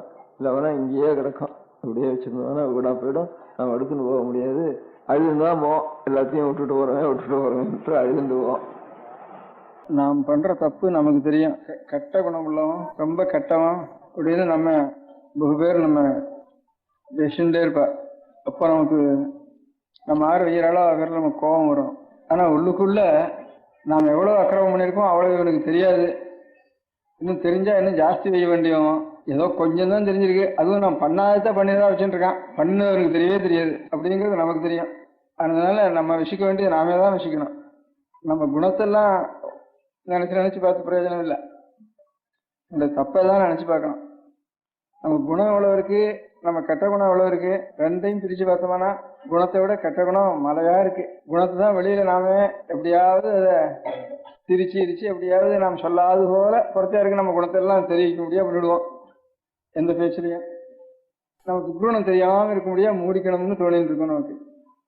ஆனா நமக்குள்ள மாத்திரம் கொஞ்சம் யோசிச்சு பார்த்தோம்னா நம்ம ரொம்ப தப்பு பண்ணிட்டு இருக்கோம், ரொம்ப துர்க்குணம் இருக்கும், ரொம்ப கெட்ட காரியங்கள்லாம் நம்ம பண்றோம் அப்படிங்கிறது நமக்கு தெரியும் ஒவ்வொருத்தருக்கும். சில சமயம் நல்ல எண்ணம் வர காலத்துல அப்போ துக்கம் கூட வரும். இவ்வளவு கெட்ட எண்ணம் பண்ண முடியாது, இந்த கெட்ட காரியத்தை நிறுத்தும்படியான சக்தி இல்லாத ஒரு ஜென்மம் நமக்கு என்னத்துக்கு அப்படின்னு கூட கஷ்டப்படும். இது மணி சரியான மணிதானே, இது தப்பு 5 மணி ஃபாஸ்டா இருக்குது, இது ஃபாஸ்டா ஸ்லோவா, இது ஸ்லோவா 5 நிமிஷம். 6 கையிலான கடியாரம் இருக்கு இல்லையா, இது ஃபாஸ்டா, அது இன்னும் 9க்கு 5 நிமிஷம் பாக்கி இருக்கேன். நம்ம தப்பையே நினைச்சுட்டு நம்ம அழகத்துல பிரயோஜனம் இல்லை. இந்த தப்பெல்லாம் நினைச்சு நம்ம தப்பு இல்லாம இருக்கணும்னு சுவாமியை நம்ம பிரார்த்திக்க வேண்டியதான் நம்ம கடமை. ஒவ்வொரு நாளும் ஒரு டைரி எழுதுறதுல என்னென்ன தப்பு பண்ணினோம், படுத்துக்கிறப்பாவது கொஞ்சம் ஞாபகப்படுத்திக்கணும் என்னென்ன தப்பு பண்ணினோம். அந்த மாதிரி தப்பு இனிமேல் நாளைக்கு மேற்கொண்டாவது நம்ம பண்ணாமல் இருக்கணும். பண்ணாமல் இருக்க முடியாத தைரியத்தையும் புத்தியும் சுவாமி நமக்கு தரணும். நம்ம சரிக்கு விழுந்துட்டே இருப்போம், அதனால பாதம் இல்லை. இது நினைக்கிறதாவது ஒரு புண்ணியம். இது கூட நினைக்காம ஒரு ஜென்மம் போயிட்டு தானே அதை காரணம் வீண் ஜென்மம் கிடையாது. நான் தப்பு பண்ணாமல் இருக்கணும், இந்த தப்பு பண்ணினோம், அது தப்பு பண்ணாமல் இருக்கணும்னு ஊராருக்கு ஒத்துக்கும் சொல்ல வேண்டாம். நமக்கும் இதுதான் நமக்கு இதை நினைக்கிறதுக்காவது ஒரு சக்தி கொடுத்துருக்காரு. அந்த சக்தி கொடுத்த எந்த பராசக்தியோ துணியை கொடுத்து, மணியை கொடுத்து, பொத்தியை கொடுத்து, ஒரு குழந்தைய கொடுத்து இவ்வளவும் சுவாமி பண்றாரு. அவன் கருண விரிஷா, நான் ஏன் பண்ணலை சுவாமியோட அவன் கோவிச்சுக்கிறவன் அது விரிஷா அப்படின்னு பார்த்தோம்னா எனக்கு ஒன்றும் அவனை காட்டிலும் பந்து கிடையவே கிடையாது. எத்தனை நாம உபசாரம் பண்ணினாலும் அவ்வளவு பாவங்களையும் பொறுத்துட்டு நம்ம எல்லாம் ரட்சிக்கிறாரு ஈஸ்வரன். அந்த கருணை என்ன சொல்றதுன்னு அதை பார்த்து சந்தோஷம் பண்ணுவே தவிர பத்தித்தன்னா விழுந்தவன்னு அர்த்தம், பதனம்னா விழுறதுன்னு அர்த்தம். செருக்கிறதுனா இந்த செருக்கு மரம் ஏறுறாள் இல்லையா, ஏறி நல்ல வழியத்தில் ஏறணும்னு அர்த்தம். அதில் அடிக்கடி செருக்கிடுறோம். செருக்கிறது நமக்கு சுபாவம். ஆனால் அதுலேயும் ரொம்ப பிரயத்தனம் பண்ணினா ஒருத்தன் ஏறிவிடணும். செருக்கு மரம்னு சொல்றது இங்கே வந்து உரியடி சமயத்தில் அதான் வழுக்கு மரம்னு சொல்றது. செருக்கிறது சுபாவம். திரும்பி திரும்பி நம்ம பிரயத்தனம் பண்ணி பண்ணி பண்ணி ஏறுறதுக்கு பிரயத்தனம் பண்ணணும். 100 பேர் பிரயத்தனம் பண்ணி ஒருத்தன் ஏறினாலும் நம்ம ஊருக்கே ஒரு கௌரவம் தான், நம்ம நாட்டுக்கே கௌரவம், நமக்கு எல்லாருக்கும் அவனுடைய பக்தாளராக நமக்கு எல்லாருக்கும் கௌரவம். ஒருத்தன் மேல் படி சென்றான்னா நம்ம பண்ணின பாவத்துக்காக அழுதுன்னு இருக்க வேண்டாம், இந்த மாதிரி புத்தி கொடுக்க வேண்டாம்னு ஒரு தூரம் பிரார்த்தனை பண்ணணும். அந்த பிரார்த்தனை தான் நம்முடைய கடமை. அதை காட்டிலும் பெரிய புண்ணியம் கிடையாது. அது அம்பாளுக்கு நமக்கு தான் சாட்சி, நம்ம 2 பேருக்கும் தான் சாட்சியாக இருக்கணும், ஒருத்தருக்கும் தெரிய வேண்டாம். அது இப்படி இருக்கிறப்போ நமக்கு அநேக கஷ்டங்கள் வர்றது. அப்பெல்லாம் இன்னும் நம்ம சுவாமி கவனிக்க மாட்டேங்கிறாரு, இவ்வளவு நாம் பூஜை பண்ணி இவ்வளவு நாம் பிரார்த்தனை பண்ணி இவ்வளவு பண்ணி நமக்கு சுவாமி கவனிக்க மாட்டேங்கிறாரு, நம்ம கஷ்டப்படுத்துறாருன்னுட்டு ரொம்ப கோபம் வந்துட்டு சுவாமிகிட்டே சாமியை கண்ணு இருக்காருன்னு கூட கேட்குறோம். ஒரு சமயத்தில் மனசில் நினைக்கிறோம். அதை மாற்றி பார்க்கணும். நாம் என்னென்ன பண்ணுறோம்னு நமக்கு தெரியும். இவ்வளவு பண்ணுறவனுக்கு ஒருவேளை சாப்பாடு கிடைக்கிறதுக்கு நியாயமா, ஒரு க்ஷணம் நம்ம சௌக்கியமாக இருக்கிறது நியாயமா? அப்படி இவ்வளவு பண்ணுறவனுக்கு இவ்வளவு அனுகூலம் பண்ணி நமக்கு இவ்வளவு ஆகாரத்தை கொடுத்தோ, இவ்வளவு சௌகரியத்தை கொடுத்து, ஒரு நிழலை கொடுத்து, ஒரு துணியை கொடுத்து, மணியை கொடுத்து, பொத்தியை கொடுத்து, ஒரு குழந்தைய கொடுத்து இவ்வளவும் சுவாமி பண்றாரு. அவன் கருண விரிஷா, நான் ஏன் பண்ணலை சுவாமியோட அவன் கோவிச்சுக்கிறவன் அது விரிஷா அப்படின்னு பார்த்தோம்னா எனக்கு ஒன்றும் அவனை காட்டிலும் பந்து கிடையவே கிடையாது. எத்தனை நாம உபசாரம் பண்ணினாலும் அவ்வளவு பாவங்களையும் பொறுத்துட்டு நம்ம எல்லாம் ரட்சிக்கிறாரு ஈஸ்வரன். அந்த கருணை என்ன சொல்றதுன்னு அதை பார்த்து சந்தோஷம் பண்ணுவே தவிர எது நம்ம கஷ்டம் கொடுக்குறாரோ அந்த கஷ்டமும் நாம் க்ஷேமத்தோட இருக்காதான் கஷ்டம் கொடுக்குறாரு. நான் குழந்தைய பார்த்துருக்கேன். குழந்தைகள் மண்ணத்துங்கிற குழந்தை அம்மா கையை கட்டி விடுறா, துணியை போட்டு கையை கட்டி விடுறா, இது மண்ணை பிராண்டி பாடி திங்காம இருக்கணும் இல்லையா? உடனே அந்த குழந்தைய கோவம் வருது, அங்கே ஓடுறது, இங்கே ஓடுறது, அந்த தூணு கூடுறது, இந்த தூணு கூடுறது, கையை அடிச்சுக்கிறது, இப்படிலாம் பண்ணுறது. தாயார் சிரிக்கிறா. அப்போ அந்த குழந்தைக்கு என்ன தோணும்? இந்த தாயாருக்கு கொஞ்சமான ஈவரக்கு உண்டா மனசில்? நமக்கு துவேஷி இந்த தாயாரை காட்டிலும் வேற ஒருத்தர் உண்டா? அப்படிதான் இந்த குழந்தை நினைக்கும். குழந்தைக்கு பரமத்வேஷியாக தோணும் தாயார். அப்போ அந்த மாதிரி தான் நமக்கு கஷ்டம் கொடுக்குறதும் நமக்கு எதுக்காக கஷ்டம் கொடுக்குறாரு சுவாமின்னு நமக்கு தெரியாது. எந்த கஷ்டமும் அது அவளுடைய அருள் தான். நல்லது காரணமில்லாத அருள், கஷ்டம் கொடுக்கறது ஒரு காரணத்துக்காக ஒரு அருள், நல்லது இல்லாத ரெண்டையும் ஒரு அருளா வச்சுக்கணும். கவலையே விட்டு உட்காந்துருந்தவன எப்போ பார்த்தாலும் கவலை தான் விட்டு இருக்கணும். கவலைக்கு எல்லாம் உண்டா? கொஞ்சம் நேரம் எல்லாத்தையும் தள்ளி விட்டுட்டு கொஞ்சம் ஏதாவது நல்ல காரியம் பண்ணணும்னு சொன்னாத்தாலும் அந்த சமயத்துல கொஞ்சம் கவலை இல்லாமல் இருக்கும். ஆனால் எப்போ சீதளமாகும் அப்போ பண்ணினவனா ஹிருதயம் கூட ஹிருதயத்தில் கூட சுவாமி நிறைஞ்சிருந்தாருன்னா அதனால நமக்கும் அந்த இடத்துல தாபம் இல்லாமல் இருக்கும். எனக்கு பாவம் ஒரு குடும்பத்திலையும் ஒரு ஆத்மாவும் படுற கவலை என் காதில் போடவே முடியல. கூட்டத்தில் அதுலேயும் சிரமப்பட்டு என் காதில் போடுறதே எனக்கு தாங்க முடியல. அவ்வளவு ஜனங்கள் சிரமப்படுறாளேங்கிற சிரமம் தோன்றது. என்ன வருது நான் சொல்ல முடியும்? சரி, இந்த மாதிரி சீத்தில் மாறி வரப்போகிறது, உழக்காத தூங்காம சாந்தம் பண்ணிட்டு அது நனைஞ்ச சுவாமியை நினைச்சுக்கோ, என் ஹிருதயத்தில் நினைச்சுக்கோ.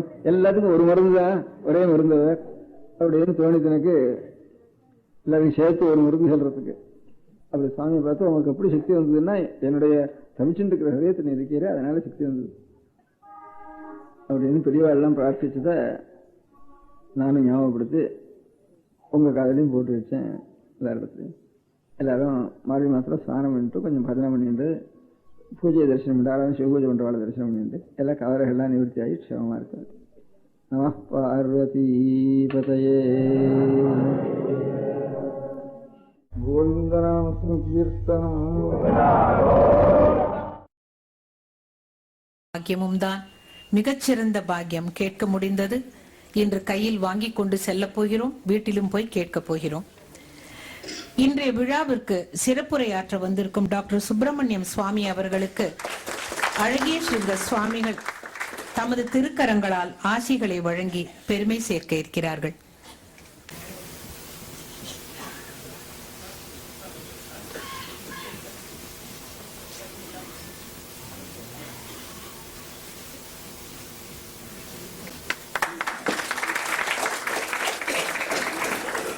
சிவனார் மனம் குளிர உபதேச மந்திரம் இரு செவியிலும் உரைத்தவன் முருகன் சுவாமிநாதன்.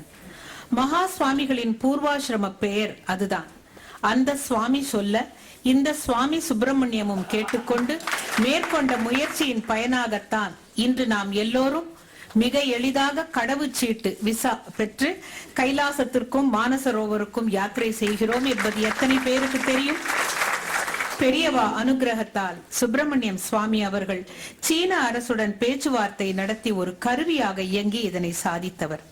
பெரியவா பற்றிய தமது உணர்வுகளை நம்முடன் பகிர்ந்து கொள்ள திரு சுப்பிரமணியம் சுவாமி அவர்களை உரையாற்ற அழைக்கிறோம். Swamiji, Honorable Dr. Badrinath and Mrs. Badrinath, assembled here, our society's most eminent people. I'm truly humbled by this invitation because I know that many of you have had long association with Paramacharya. I was the least likely to be his devotee. I was brought up in North India, in Delhi. I went to school and college there. I went to a convent school. Then I spent almost 8 years in America at Harvard University. And by the time I came back to India, I was almost 30 years.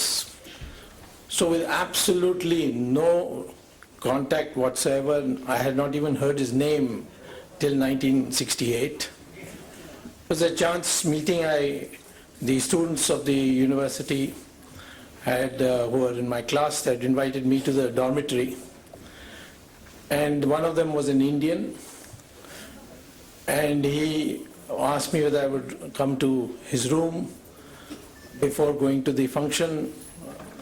So I went to his room. On the television was a photograph where I saw a beaming face, and I said, "Who is he?" He said he's the Shankaracharya of Kanchi.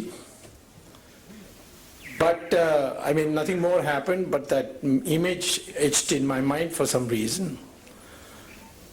And the next time I saw Paramacharya's vision, I can say his picture, was when I was coming in during the emergency from the United States to make a daring entry into Parliament and then disappear again if I could. And at that time I was a proclaimed offender. My name had been sent to the Interpol on a watch out notice. There was a reward on my head. It was the highest reward of that time, more than any of the criminals, to Delhi. And my plan was, which everybody thought was mad, was that without luggage, I will just get down and walk through the airport as if I was a visitor in the airport. Of course, I was dressed in kurta pajama, looked like a youth congress ruffian. And I got down. Just as the plane was about to land, I again saw Paramacharya's photo.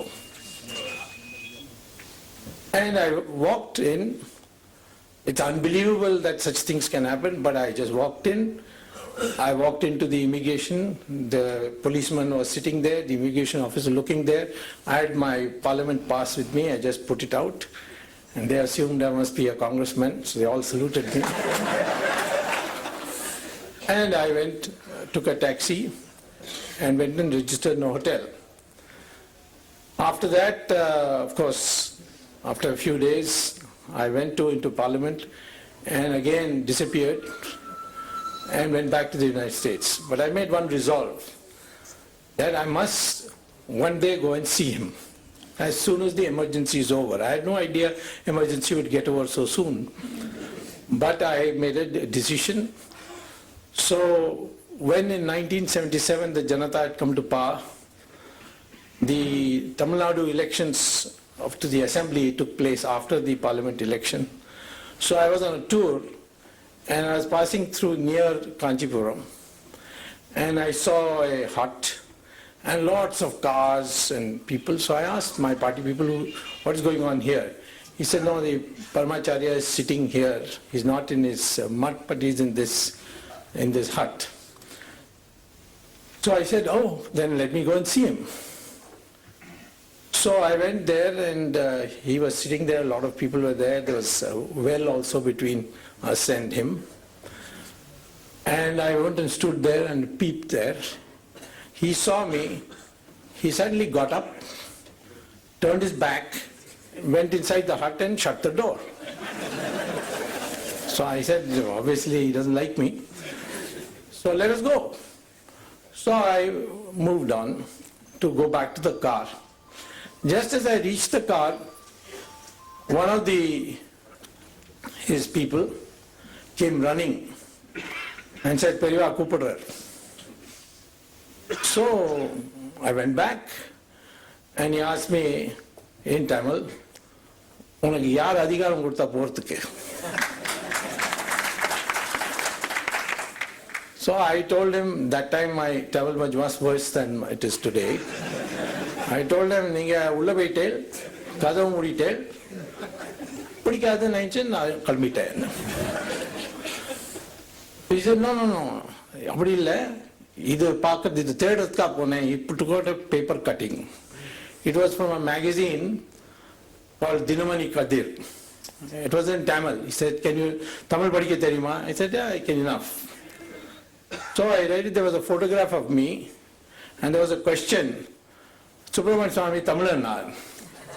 So he's given a reply, the editor, that Ama Sholavandanode, then Vandavar. So he asked me, Nidane Adu? I said, Ipopala. So I went away. Then after a month, almost the campaign was finishing, I was again passed by. And he was in the same place. So I said, let me go and see him again.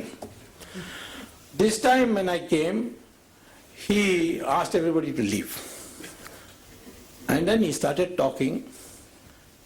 He spoke about political events, international events. And he spoke to me for 1.5 hours. And he said so many things, you see. He said, will you be a minister? Because I had not become a minister and I was very unhappy I was not a minister. I was the leading campaigner against the emergency and the Janata government because of personal animosities of some people. I was blocked from becoming a minister. So obviously it was on my mind, but he read my mind. He said, did you, minister idea? I said, no. பதவி பின்னால வரும், நீ பதவி பின்னால ஓடாத, பதவி பின்னால வரும். And I followed that after that. And I'm telling you, that's why in politics I give everybody tension, but I have no tension.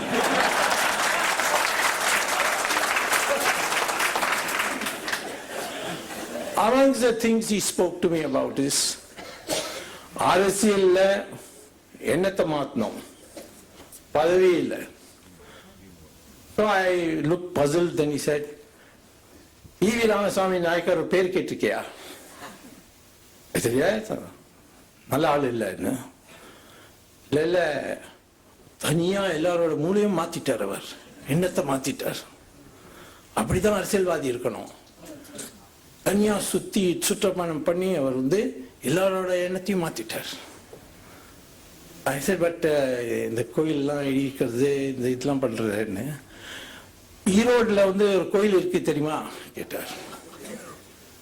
அது அவரோட அப்பாவோட கோயில். அந்த கோயிலுக்கு வருஷம் வருஷம் ஃபர்ஸ்ட் பிரைஸ் கிடைக்கும் தெரியுமா? எனக்கு தெரியாது. அதை மேனேஜ் பண்றது இதே ஈவி ராமசாமி நாயக்கர். புரியல சரியா? புரியும் மெதுவா. ஆனா இதுதான் பண்ணோம். எந்த பொறுப்பு கிடைக்கிறதோ அவ அப்பா வந்து அவருக்கு அந்த பொறுப்பு கொடுத்தார். அந்த பொறுப்பை அவர் வந்து நியாயமா பண்ணி அந்த கோயில் வேற இடத்துல எல்லாம் கோயில எதிராக பேசுவார். ஆனா அங்க அவர் வந்து அதை பார்த்து அழகா வச்சு ஃபர்ஸ்ட் பிரைஸ் வருஷம் வருஷம் வாங்கினார். So here is I began to feel that here is a person who is not just an ordinary sadhu, he is some kind of, he's a seer who can see very far ahead, and he has such a broad mind. Then he started asking me, உனக்கு எந்த நாட்டு பிடிக்கும்னு. So I said I could understand, then he explained.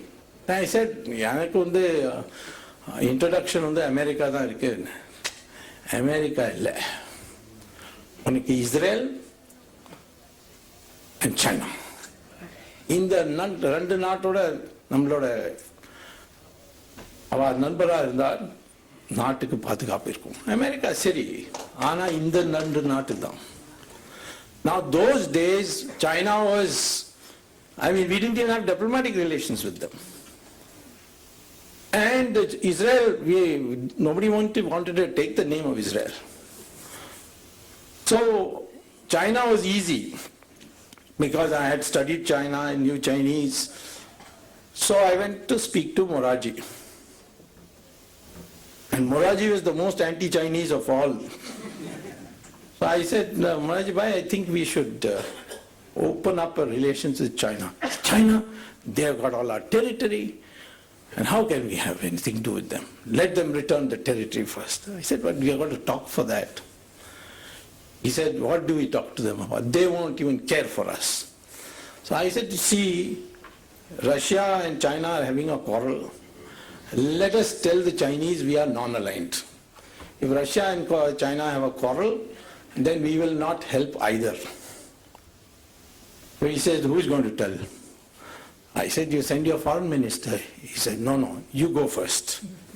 Because you know the language, you can go talk to them. So as his emissary, I went first time to China, the first Indian politician after 1962 for China. I was received very well. I explained that the Prime Minister has asked me to say that if you have any dispute, military dispute, we shall be non-aligned. But our Prime Minister is doubtful whether you will reciprocate.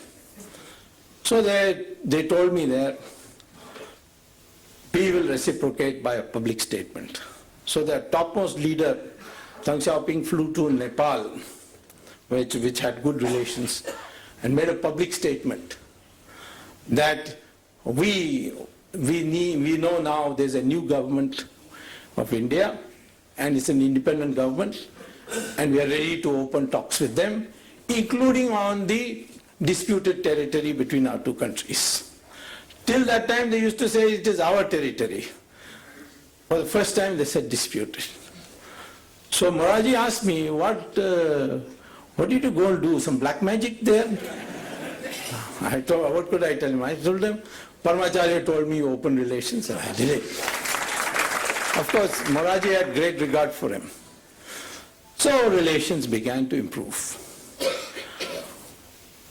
One day, I remember somebody put the idea into my head that Kailash and Mansarovar is in Tibet. The doors are locked. The Chinese have closed it. So we must get it opened so that people can go. So I thought about it. And I spoke to Atal Bihari Vajpayee, who was the foreign minister at that time. He said, no, they are communist country, it will just create bad blood. We're just opening up with them, can't raise these issues. Then there was a general secretary of the party called Madhu Limai. He said, no, don't bring all these communal matters into our relations. So I went to Paramacharya and said asked him about Kailash. He said, yes. So I went on a trip. And by then the Janta had broken, fallen, elections had taken place, Mrs. Gandhi had come back. So at that time I was invited to China by Deng Xiaoping for a visit. So before going, I talked to the External Affairs Ministry and all that, and I told them that I'm going to raise this issue of Kailash. They said, no, waste of time, they'll never agree. But Paramacharya said to raise it. So by then I'd become his blind follower. If he said do, I would do. So I went to China, I met Deng Xiaoping, and I said to him that you must open this route for our pilgrims. I told him about Kailash Mansarovar. Now he has never heard of Kailash Mansarovar. He said, where is it? I said, in Tibet. He said, in Tibet. Then he asked his officials. Then they gave him the Chinese name for Kailash Mansarovar. So he said, see, you want this to be for pilgrims. I'm ready to open it, provided you go there first. I said, why should I go first? He said, then you will know how difficult it is to go. If you go, I'm ready. So, of course, he was saying it in a joking way, but he said, you go tell your Prime Minister, Mrs. Gandhi, that we are ready to open relations with India, we are ready to open Kailash Mansarovar also. But you must go first. By the time I came back, I met Narasimha Rao, who's always been my good friend. He was foreign minister. I told him, I said, they're ready to discuss this, their foreign minister is coming, please raise it. And their foreign minister came, discussion took place, and then Narasimha Rao asked me, what magic have you done to these Chinese? They say, in an official meeting, Mr. Swami should go first to Kailash Mansarovar. So Mrs. Gandhi agreed. I led the first delegation of 20 people. Now, of course, so many people are going. Only thing the Chinese leaders told me is that only Hindus can go. We will not allow Christians and Muslims to come there. I told Mrs. Gandhi that, and she said, well, she smiled and she said, okay, that's what we will do. We will agree to that condition. Now, when I was to go, Indrajit Gupta was in the Communist Party, a great friend of mine. He had seen my wife in the library. She had come she's a lawyer, so she had come for seeing some parliamentary debates. He saw her and he said, your husband is going to go to Kailash. He'll be mad. He will fall on the way and die. What will you do? I don't know why he was trying to scare her. She came and asked me, why you want to go? You opened it, let the pilgrims go. I said, no, I will go because that's the condition. So I again went to Paramacharya. Before I went to Paramacharya, the dates fixed were such that it would be my birthday would come in between, and I had promised my two daughters, whom I had hardly seen in the emergency. I said that this birthday I'll be with you. And if I went on this trip, I could not go. So I went and told Paramacharya, it's going to be very difficult. Do you think I should go? Amma, pono. So I said, but my two daughters will be very disappointed. He said, just that much. So I went. It was terrific trekking. I had to walk. In those days, you didn't have anything. There was hardly any road. There were bushes. All the roadways were covered. I was the first after so many years. Anyway, I went there. And then on my return, it was, I crossed the border, India-Tibet border, around the 13th evening. And there's a helipad for the military and just after you cross it. It's called Lipu Lake. Just there it's called Kalapani actually, the exact place is, there's a Shiva temple also there on our side. So I spent the night there, and I said, my God, what my daughters will think of me, because I had not told them I'll not be back. Now, when I woke up in the morning, I got the military people who were controlling that Kalapani, they came and gave me a telex from Delhi. It was from the Minister of State for Defense, Mr. Shivraj Patil, who later became Home Minister, now is Governor, saying that the Prime Minister has authorized a helicopter to be sent to pick you up from Kalapani. So I landed on 14th evening and celebrated my birthday, which is 15th September, with my daughter. This was the power of Paramacharya.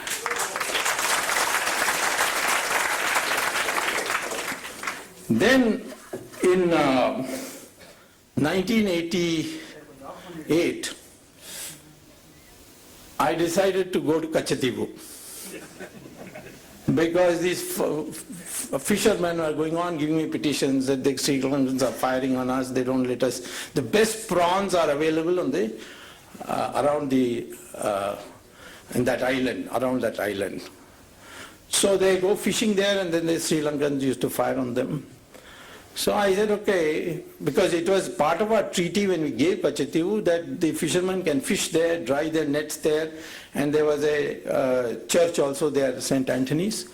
So in fact on St. Anthony's Day you could go and worship there for Christians and all that. So I told the fishermen I'm ready to come. So I announced that I would go. So I landed up in Madurai to go to Rameshwaram, then to take a boat and go to Kachativu.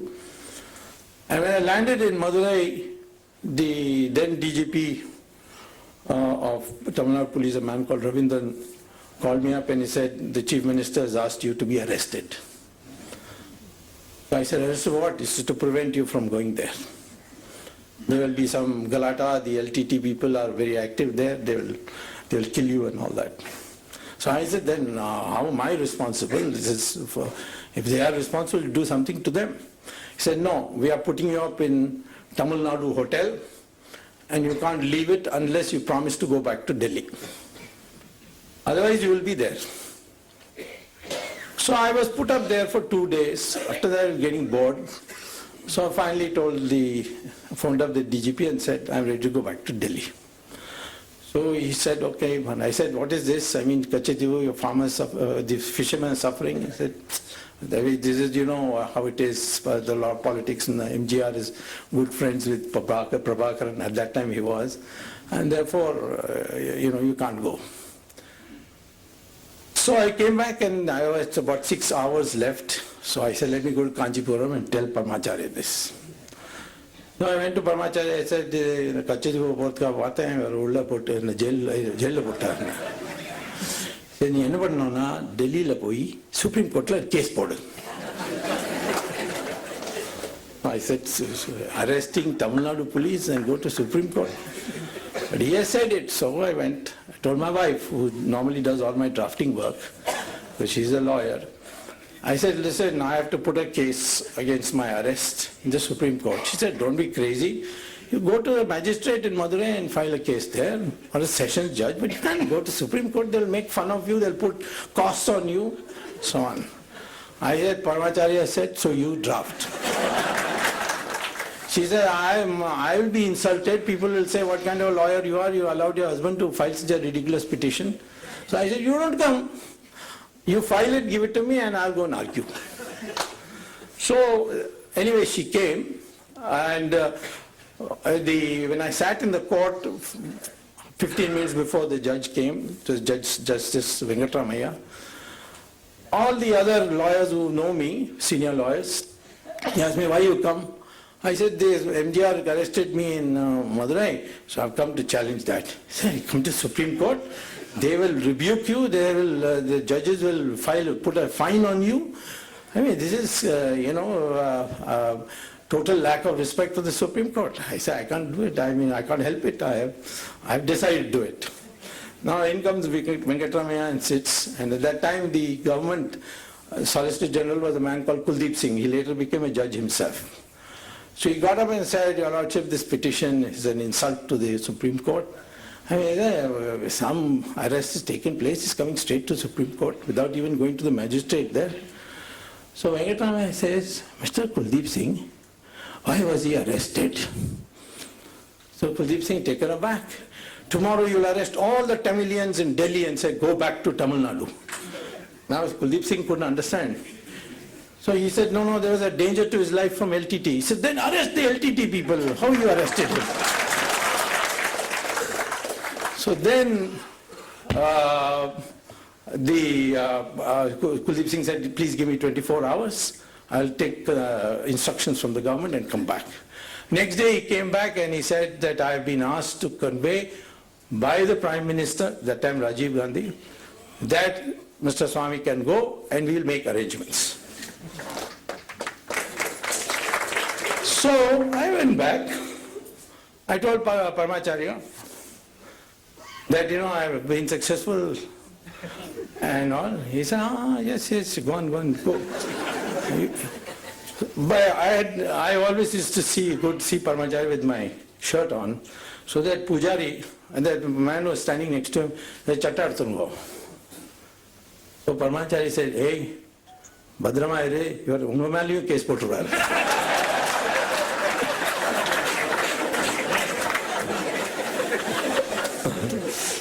So I went, and in Rameshwaram, Air Force, Navy, battleships, all escorted me to Kachati. Now, who could imagine something like this?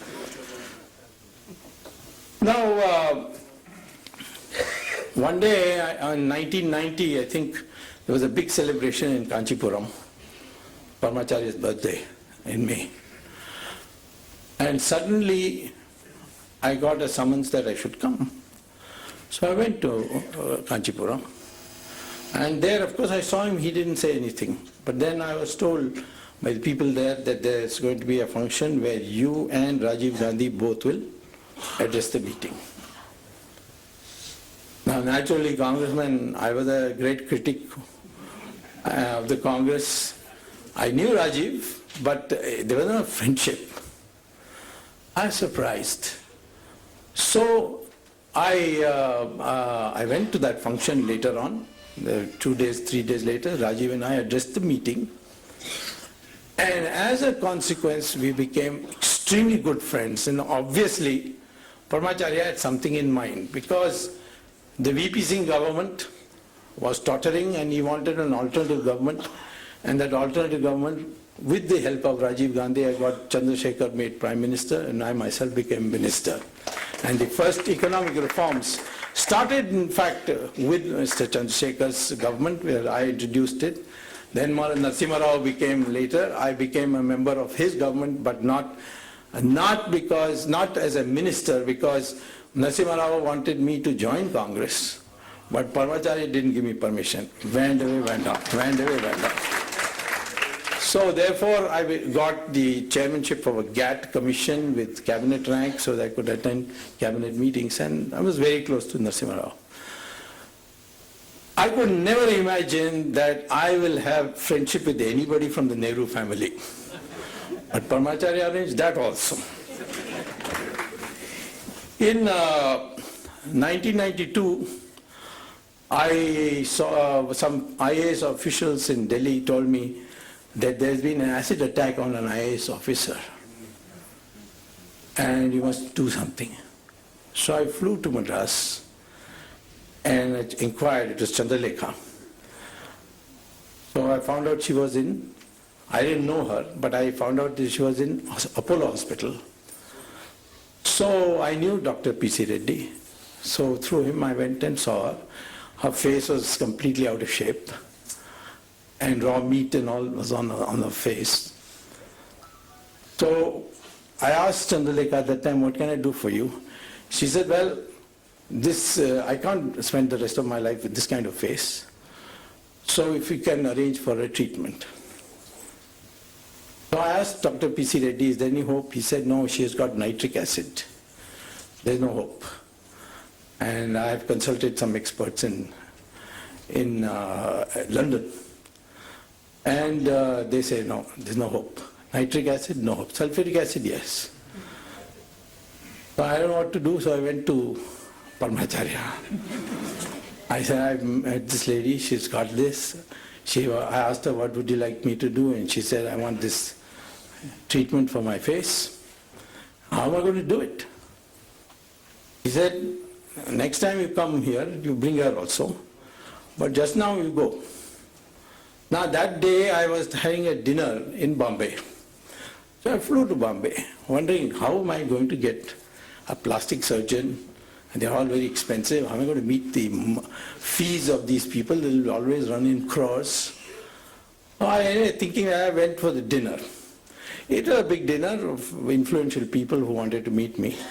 Sitting next to me was a doctor called Narendra Pandya.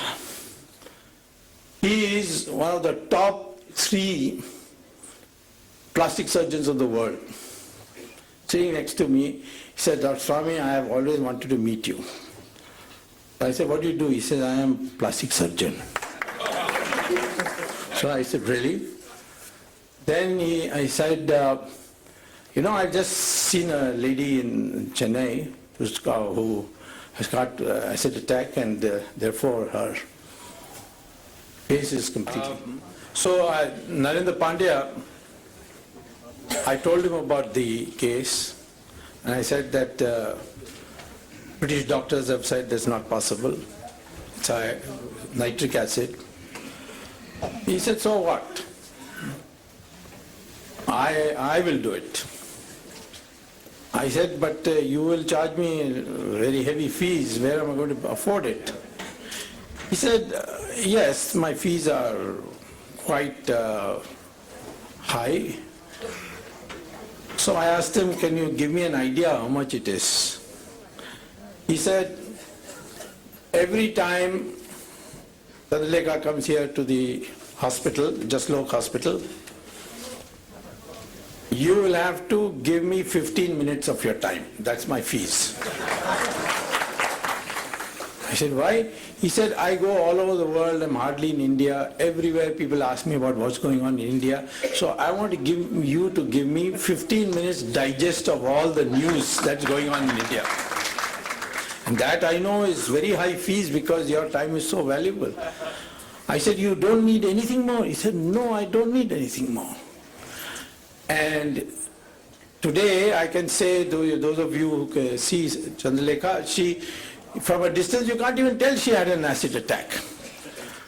And this man comes out of the blue, lands next to me in the dinner table, and he says, all the fees I want is you 15 minutes of what has happened in India, so that when I go abroad I can talk knowingly about what's going on in India.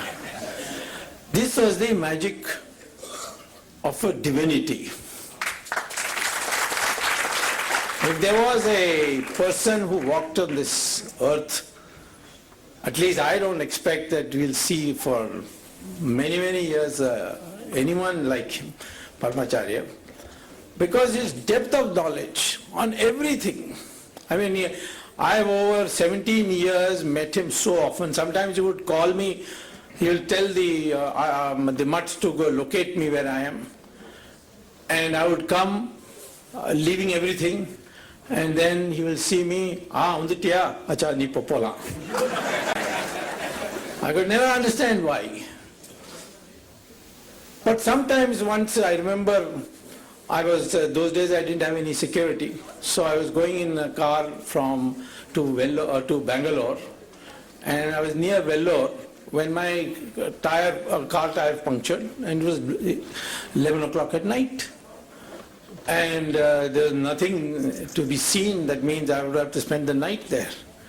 Suddenly I see the mutt car arrives with a spare tire. So I asked them, how is it? So Parmacharya said, Swami, your tire puncture aayittu poi anga paathuvaango. Now this has happened to me, and I'm not one of those blind believers. I came from a totally different background, but I've seen this happen. One day my friends told me that the Bala Parivar is going to create a library called Ghatikasthanam. and I should raise some money and give it to him. So I collected money as I could and gave them a check. Made out a check and I gave it to Parmacharya. இது கட்டகிஸ்தானுக்கா நான் வந்து collect பண்ணி கொடுத்துருக்கேன். She looked at it, Janata Party. He said, Janata Party check. நீ கட்சி நடத்துறதுக்கு பிச்சை வாங்கி தானே பணத்தை சேர்க்கிற. So, of course, I don't take commissions, so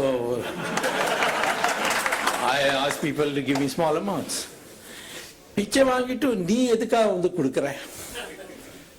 பிச்சை வாங்குறவர்களுக்கு அந்த பிச்சையில இருந்து பணம் கொடுக்க கூடாது. இனிமே பியூர் டொனேஷன் கொடுக்க வேண்டாம்.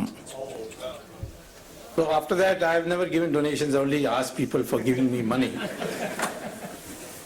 So it was a comprehensive today many people ask me how you have got so much, how you are so fearless. I would say perhaps if I had not met Parmacharya, I would be like anybody else. And in the darkest hour, I think of him and some way opens up. So I would say that today, all of you are bhaktas of Parmacharya. It's a great privilege to be here with you. The last thing he told me, I remember, before he attained Samadhi, that the country is free, but it is not independent. Then I went through his thing. That was his message on 15th August 1947 also. It's there in his writings.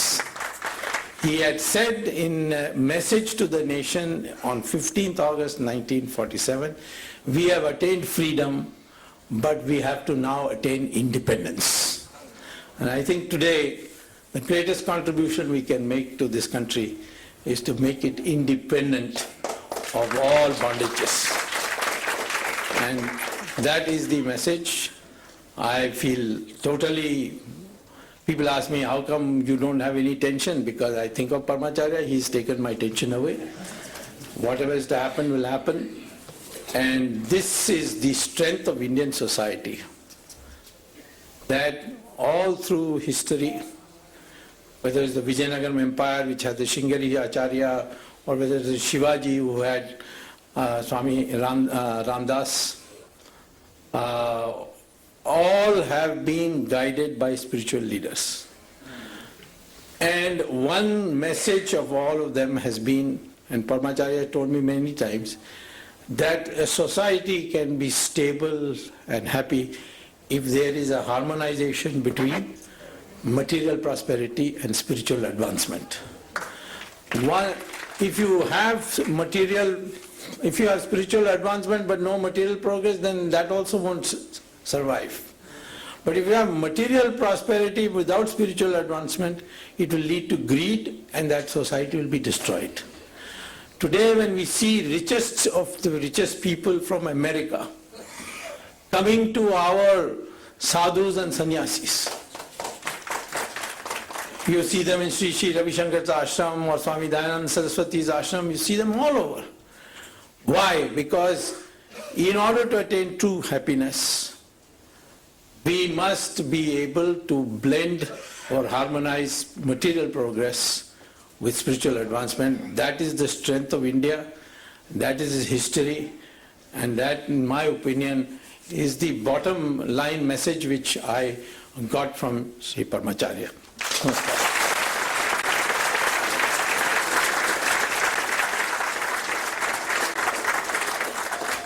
Thank you, Ji.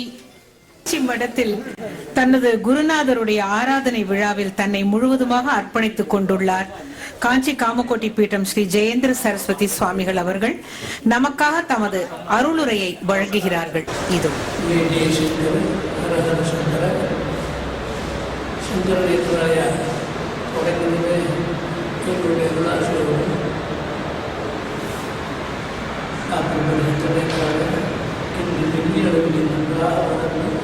பல ஊர்களுடைய கிடைகளெல்லாம் ஏற்படுத்தி அது நல்ல பணிகளெல்லாம் செய்து இப்பொழுது பெரியவர்களுடைய ஜெயந்தி 8ஆம் தேதி என்று வருகிறது. அன்றைய தினம் குடும்பத்திற்கு அடையாளமாக அவர் சொன்ன சொற்பொழிகளெல்லாம் கேசட்டாக செய்து அன்றைய தினம் வெளியிடுகிறது. தவிர்க்க முடியாத சில காரணத்தினால் என்னால் வர முடியவில்லை. ஆகவே அதற்கு ஒரு ஆசி செய்து கொடுக்க வேண்டும் என்று கேட்டுக்கொண்டார்கள். அதன்படி இப்பொழுது ஒரு ஆசி செய்து நாங்கள் சொல்லுகிறோம். பெரியவர்களுடைய உபன்யாசத்திலே 3 கேசட்டும், என்னுடைய உபன்யாசத்திலே 1 கேசட்டும் வெளியிடுகிறார்கள். அதில் அங்கோலம் நிஜபீஜ சந்ததின்னு ஒரு நல்ல ஸ்லோகத்திற்கு விளக்கம் கொடுக்கிறார்கள். எப்படி அங்கோல விருட்சமானது தன்னுடைய மரத்திலேயே தானே அது பட்டையாக ஆகி திரும்பவும் கீழ் விழுந்து திருப்பும் அதிலே ஒட்டி கொள்ளுமோ, அதுபோல நம்முடைய மனது பகவானை நினைக்கும் விட்டு போகும், பகவான் நினைக்கும் விட்டு போகும். இது போன்ற பல நல்ல உதாரணங்களை எல்லாம் சிறப்பாக சொல்லியுள்ளார்கள் பெரியவர்கள் அவர்கள். அங்கோலம் நிஜபீஜ சந்ததிகி அயஸ்காந்தோபுலம் சூச்சிக்கா. அயஸ்காந்தோபுலம்னா அயஸ்காந்தம்னு ஒரு மணி. அந்த மணி இரும்பை இழுக்கும். இரும்பை இழுத்தாலும் கூட நம்மை போல் ஜடமான பொருள்களை இறைவன் இழுத்தாலும் கூட எவ்வளோ தூரம் பகவான் சங்கல்பம் பண்ணுறோ அந்த அளவு இழுக்க முடியும். இல்லாவிட்டால் இழுக்கக்கூட முடியாது, அப்படியே நின்றுவிடும். அயஸ்காந்தோபலம் சூச்சிக்கா சாத்வி நைஜ விபும். எப்படி கணவனே நினைத்து கொண்டே இருப்பார்களோ பெண்மணி அவர்கள், உயர்ந்த பெண்மணி அவர்கள், அதுபோல் இறைவனையே எப்பொழுதும் நினைத்து கொண்டே இருப்பவர்களும் இருக்கிறார்கள். சாத்வி நைஜ விபும் லதாட்சி திருகம். ஒரு மரத்தை எப்படி கொடிகளெல்லாம் படர்ந்து வளர்கிறதோ அதுபோல் இறைவனையே சுற்றி சுற்றி சுற்றி சுற்றி வந்து நம்முடைய வாழ்க்கையை பெருக்கிக் கொள்வதற்கே அதுதான் மிகவும் உசந்தது என்றும் சொல்கிறார்கள். சிந்து சரித்வல்லபம். சிந்து என்றால் நதி, சரித்வல்லபம் என்றால் சமுத்திரம். வாரத்துடன் நதிகள் வந்தாலும் சமுதிரத்தில் இணைந்த ஒருபாடு அப்படியே சத்தமில்லாமல் அடக்கமாக எப்படி அமைதியாக போய்விடுகிறதோ அதுபோல் சம்சார சாகரத்தில் நாமெல்லாம் எத்தனையோ நல்லது பொல்லாதெல்லாம் அனுபவித்து கொண்டு வந்து எவ்வளவோ அமைதி இல்லாத நிலையிலே நாம் வாழ்ந்து கொண்டிருந்தாலும் பகவானிடம் சேர்ந்த பிற்பாடு நமக்கு எதுவுமே தெரியாது. அப்படி ஒரு அமைதியும் சாந்தமும் சந்தோஷமும் அத்தனையும் அடக்கமாக ஆகிவிடும் என்றெல்லாம் அவர்களுடைய சொற்பொழிகளை சொல்லியிருக்கிறார்கள். அப்படிப்பட்ட நல்ல ஒரு கேசட் எல்லாம் வெளியிடுவது சங்கர நேத்ராலயா ஜெயந்தி விழாவிற்கு மிகவும் முக்கியமானது. குரு பக்தி இன்றியமையாதது. அந்த குருவுக்கும் உதாரணமாக இந்த விஷயம் ஆகிறது. ஆகவே குரு, ஈஸ்வரன், மாதா பிதா இவர்கள் எல்லோரையும் நம் வாழ்நாள் முழுவதும் மறவாமல் அவர்களுக்கு தொண்டு செய்து கொண்டு அவர்களுக்கு சேவை செய்து கொண்டு அவருடைய அருளால் நம்முடைய வாழ்வு மேன்மேலும் வளர வேண்டுமென வாழ்த்தி ஆசீர்வதிக்கும். ஜெய் ஜெய் சங்கர, ஹர ஹர சங்கர. ஜனாத்தியந்துः பிதൃத்வமன்யேஷு விசாரிதூர்ணம் ஸ்தம்பேவதாரஸ்தமனன்யலभ्यं லக்ஷ்மீந்திரசிம்மம் சரணம் பிரபத்யே. ஸ்ரீரங்கநாத ஷடகோப இதீந்திரதிருஷ்டம் லக்ஷ்மீந்திரசிம்ம ஷடஜித் கருணைகபாத்திரம் ஸ்ரீரங்கவீரரூராட் ஷடகோபகிருத்யம் வேதாந்ததேசிக இதீந்திரமஹம் பிரபத்யே. ஸ்ரீமதே ஸ்ரீவன் ஷடகோப ஸ்ரீ வேதாந்ததேசிக இதீந்திர மகாதேசிகாய நமஹ. எல்லோருக்கும் இன்னைக்கு சுதீனம். சுதீனம்னு சொன்னால் அதாவது ஒரு சின்ன விஷயம் என்னன்னு கேட்டால், ஒரு விசிஷ்டாத்வைதியான ஒரு சன்னியாசி அத்வைத சன்னியாசி பற்றி சொல்கிறதுங்கிறது ஒரு அபூர்வம். அது சொல்ல வேண்டியவான ஒரு நிர்பந்தத்துக்கு வந்து கூட்ட உடனேயே நாம் எங்கள் பெரிய ஆச்சாரியால் இருக்கா, அவளுக்கு முடியல, அதனால் நான் வரல, சின்னவரை வேணா அழிச்சுன்னு போ அப்படின்னு சொன்னார். அதுலேயும் ஒரு சபலமாச்சு. என்னன்னு கேட்டால், நமக்கு இன்னைக்கு இங்கே உட்காந்துருக்கணும்னு சொன்னால் அதுக்கு ஒரு காரணம் பெரியவாள் சொல்லணும், மகா பெரியவாளை சொல்லணும். ஏன்னு கேட்டால், நாம் எங்கேயோ இருந்தவரை அத்தியனம் பண்ண சொல்லி, சாஸ்திரங்கள் வாசிக்க சொல்லி, இன்னொன்று பண்ண சொல்லி, ஒரு சமயத்தில் நீ மகா பெரிய லோக பிரசித்தமாக வருவேன் அப்படின்னு சொன்னார். இன்னைக்கு நாம உட்காந்துருக்கோம்னு சொன்னா அது அவளுடைய ஒரு பெரிய அனுகிரகமான விஷயம். அதை நாம ஏற்றுக்கணும். சொல்லலைன்னு போனா கிருதக்னன்னு பேரு. கிருதக்னன் நன்றி மறந்தவனாக இருக்கக்கூடாது. அப்படி அவளுடைய இது. ஆனா அவளுடைய ஒரு குணங்கள் நாம அவருடைய பழகினவாள் யார் இருக்கமோ அவளுக்கு அந்த அனுபவம் வேற ஒருத்தருக்குமே சொல்ல முடியாது. அப்படி ஒரு அனுபவம் ஒத்தொத்தரும் தன்னுடைய ஒரு விஷயத்திலையும் பார்த்தாலும் அப்படி இருப்பார். இன்னொன்னு அவருக்கு இந்த இதுகள்லாம் பேதங்களே கிடையாது.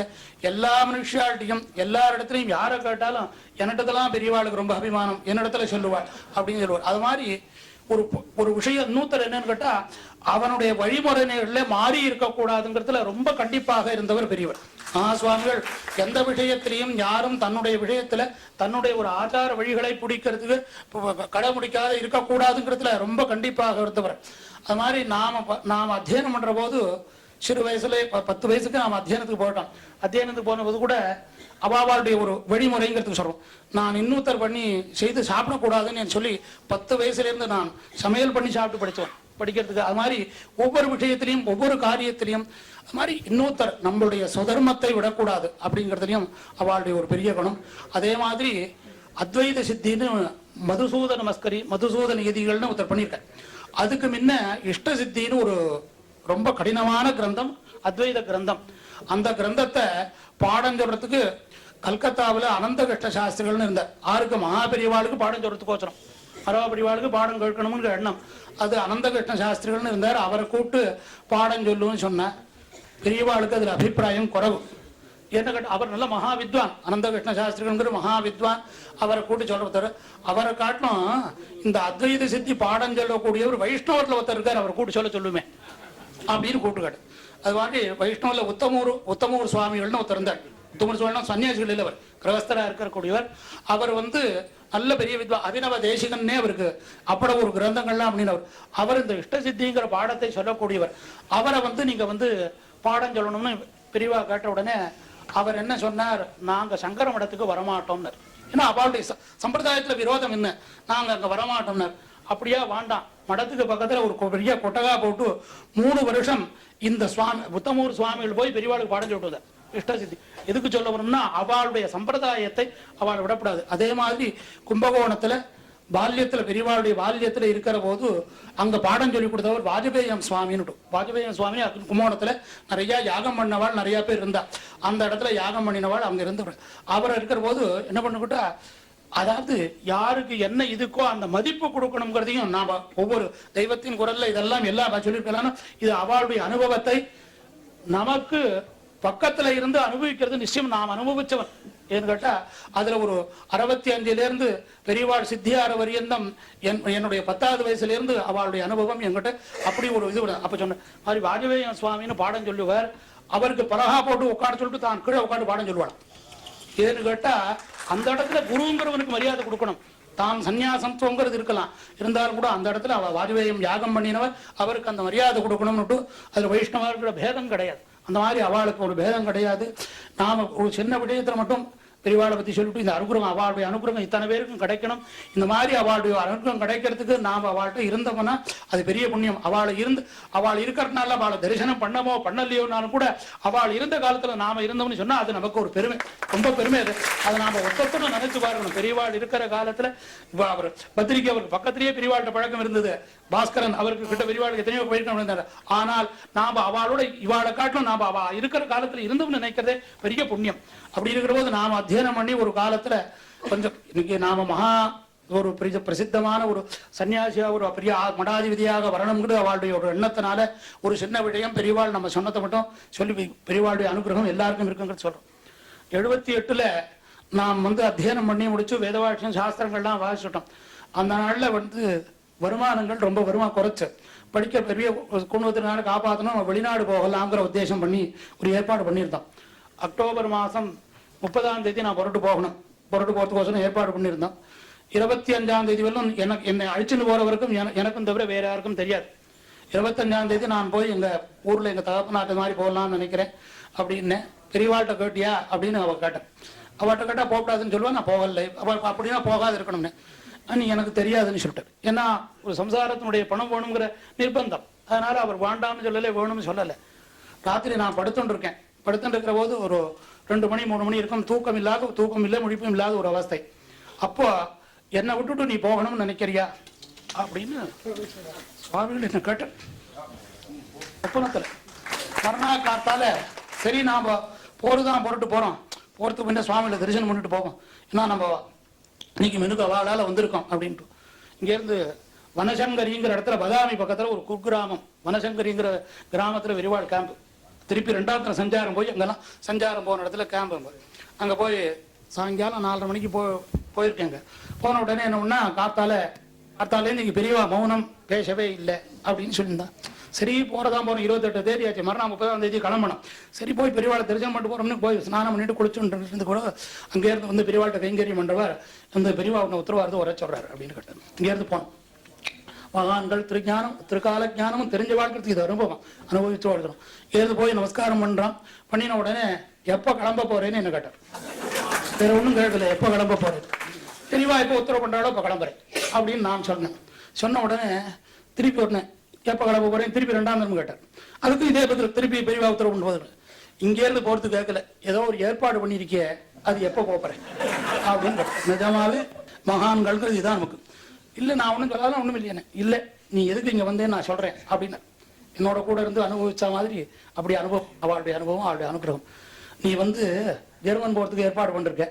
உங்க அப்பாட்ட போய் கேட்டேன், உடனே எங்கிட்ட கேட்டியான்னு கேட்டார். உங்க அப்பா ஒன்னா நான் ராத்திரி கூட்டு பக்கத்துல உட்காந்து வச்சு தடவி கொடுத்தேன் ஒல்லின்னு கேட்டேன். என்னமோ என்னுடைய கூட இருந்து இத்தனையும் பண்ணினா மாதிரி. உடனே நம்ம எத்தனை என்ன வாசிச்சிருந்தாலும்னா உடனே தோணித்து வாஸ்தவம் தான், அதனால தான் வந்தேங்க அப்படின்னு.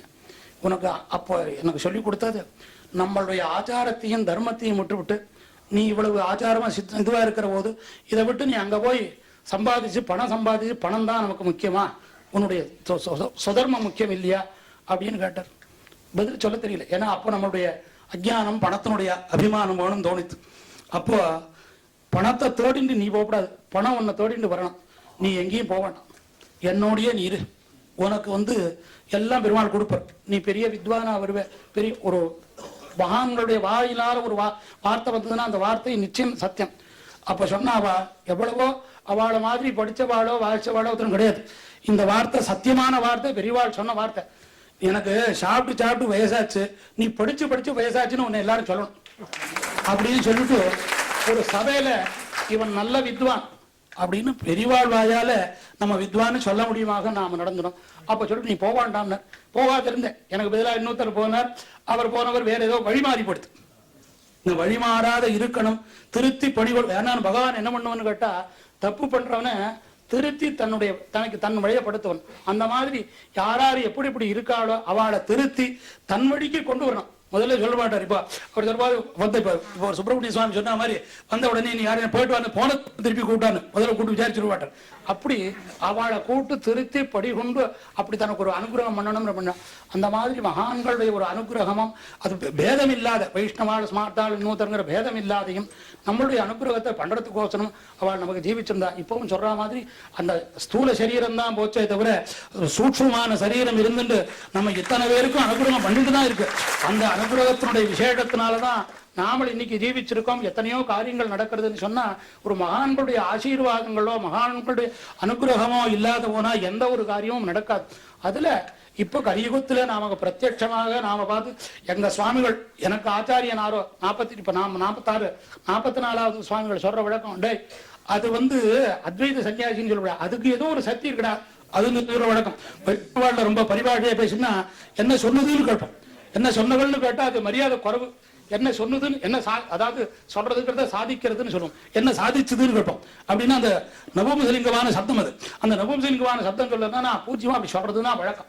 அது மாதிரின்னா அதனுடைய சக்தி வேறடா, அது அப்படித்தான் இருக்கும் அப்படின்னு சொல்லிட்டு ஒரு பெரிய பால பெரியவாள் இப்ப ஆசிரமாயின்ற சமயம் அப்ப பெரியவாள்கிட்ட கேட்டு இந்த குழந்தை என்ன பண்ணிட்டு இருக்க, குழந்தைக்கு சன்னியாசம் கொடுத்துருக்கேன்.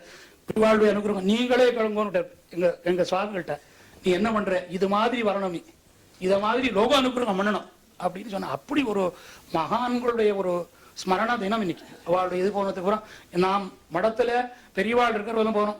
பெரியவாள் சித்தியானத்துக்கு அப்புறம் பெரியவாள் சித்தியானத்துக்கு நான் போகல. ஏன்னா எனக்கு அதுல இது வரல.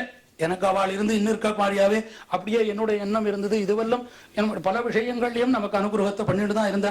நம்ம இப்ப சன்னியாசம் வாங்கிட்டதுக்கு அப்புறம் நம்ம அதாவது அதுலதான் சுதர்மம். அப்ப இன்னொரு ஒரு தர்மத்தை யாரும் இப்ப எதுக்கு இந்த வார்த்தையை சொல்றேன்னு கேட்டா, நம்மளுடைய தர்மத்தை நாம விட்டதுனாலதான் பலவிதமான சிரமங்களை நாம அனுபவிக்கிறோம். நம்ம தர்மத்தை நாம ஒழுங்காக செய்தோமானால் சுதர்ம பரதர்ம பாபவக, நம்மளுக்கு நமக்கு எது செய்ய சொல்லப்பட்டதோ அதை நாம செய்தோமானால் நமக்கு அது சிரமம் கிடைக்காது.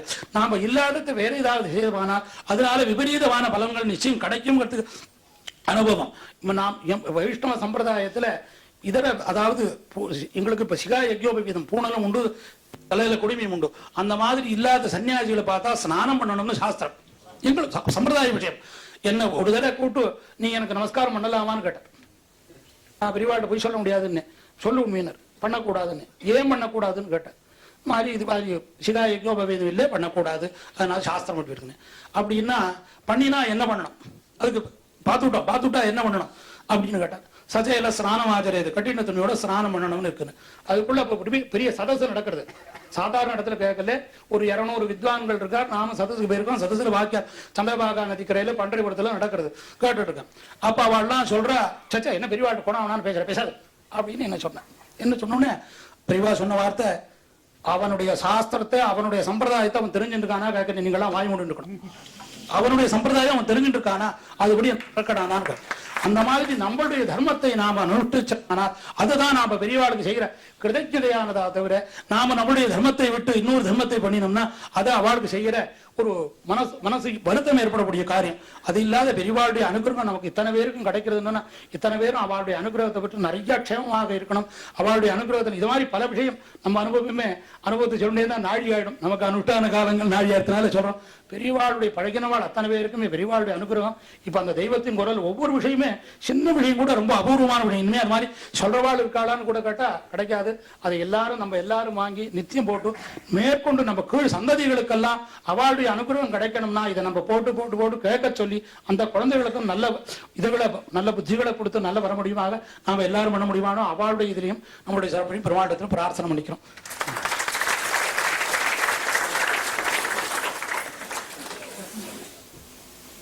முக்கோல் முனிவரது அனுகிரக பாஷணத்தில் நெக்குருகி நிற்கிறோம். நேத்ராலயாவில் பணிபுரியும் அன்பர்கள் தமது ஒரு நாள் ஊதியத்தை மனமுவந்து வழங்கி வருகின்றனர். அது இந்த வருடமும் தொடர்கிறது. தமது ஊதியத்தை வழங்கிடும் அன்பர்களின் சார்பில் ஒருவர் வந்து டாக்டர் பாஸ்கரன் அவர்களிடம் தருவார்கள்.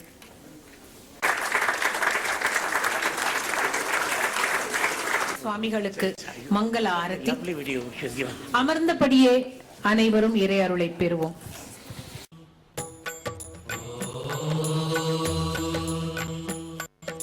ஸ்ரீ குருவே போற்றி, காஞ்சி மாமுனியே போற்றி,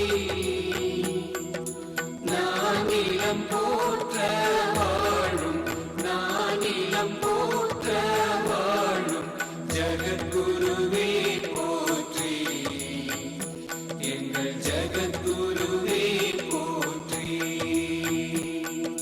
மாதபிதா குரு பந்து சகா பரமேஸ்வரனும் நீயே, காஞ்சி காமாட்சியும் நீயே, நாத பிரம்ம குரு நாத, நாத பிரம்ம குரு நாத, நானிலம் காத்தருள்வாய், இந்த நானிலம் காத்தருள்வாய். காலம் நீ, தேசம் நீ, யுகமும் நீ, நவகோள்களின் நாயகனே, எங்கள் ஆபத் பாந்தவனே, கருணை பொழியும் குருநாதா, கருணை பொழியும் குருநாதா, இமை போல் காத்தருள்வாய், எம்மை இமை போல் காத்தருள்வாய். ஹரனும் நீ, ஹரியும் நீ, சதாசிவம் நீ, ஆதிசங்கரனும் நீ, சுவாமிநாதனும் நீ,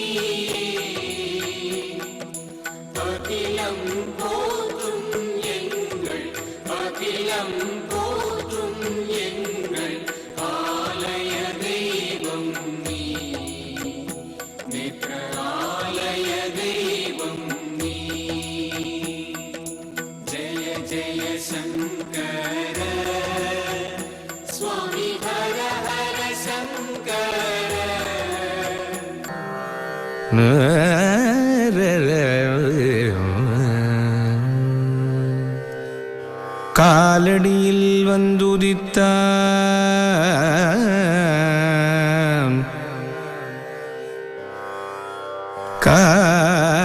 காலடியில் வந்துதித்தான் சங்கரனே இங்கவதரித்தான்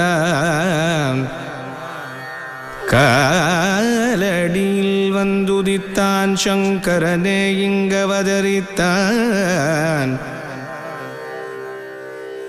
தன் காலடியால் புவியளந்தான் தன் காலடியால் புவியளந்தான் கடவுளை காண் வழிவகுத்தான் தன் காலடியால் புவிகளந்தான் கடவுளை காண் வழிவகுத்தான் அவன் காலடி பேணிடும் பீடம் அவன் காலடி பேணிடும் பீடம் அவன் காலடி பேணிடும் பீடம் காஞ்சி காமகோட்டி குருநாத அவன் காலடி பேணிடும் பீடம் காஞ்சி காமகோட்டி குருநாத அன்பால் அடியார் குறை தீர்க்கும் அன்பால் அடியார் துயர் தீர்க்கும் அன்பால் அடியார் துயர் தீர்க்கும் கண் பார்த்தமக்கின்னருள் தாத்தா இன்னருள் தா இன்னருள் தா கண் பார்த்தமக்கின்னருள் தாத்தா ஜய ஜய சங்கர ஹர ஹர சங்கர ஜய ஜய சங்கர ஹர ஹர சங்கர ஜய ஜய சங்கர ஹர ஹர சங்கர ஜய ஜய சங்கர ஹர ஹர சங்கர ஜய ஜய சங்கர ஹர ஹர சங்கர ஜய ஜய சங்கர ஹர ஹர சங்கர ஜய ஜய சங்கர ஹர ஹர சங்கர ஜய ஜய சங்கர ஹர ஹர சங்கர ஜய ஜய சங்கர ஹர ஹர சங்கர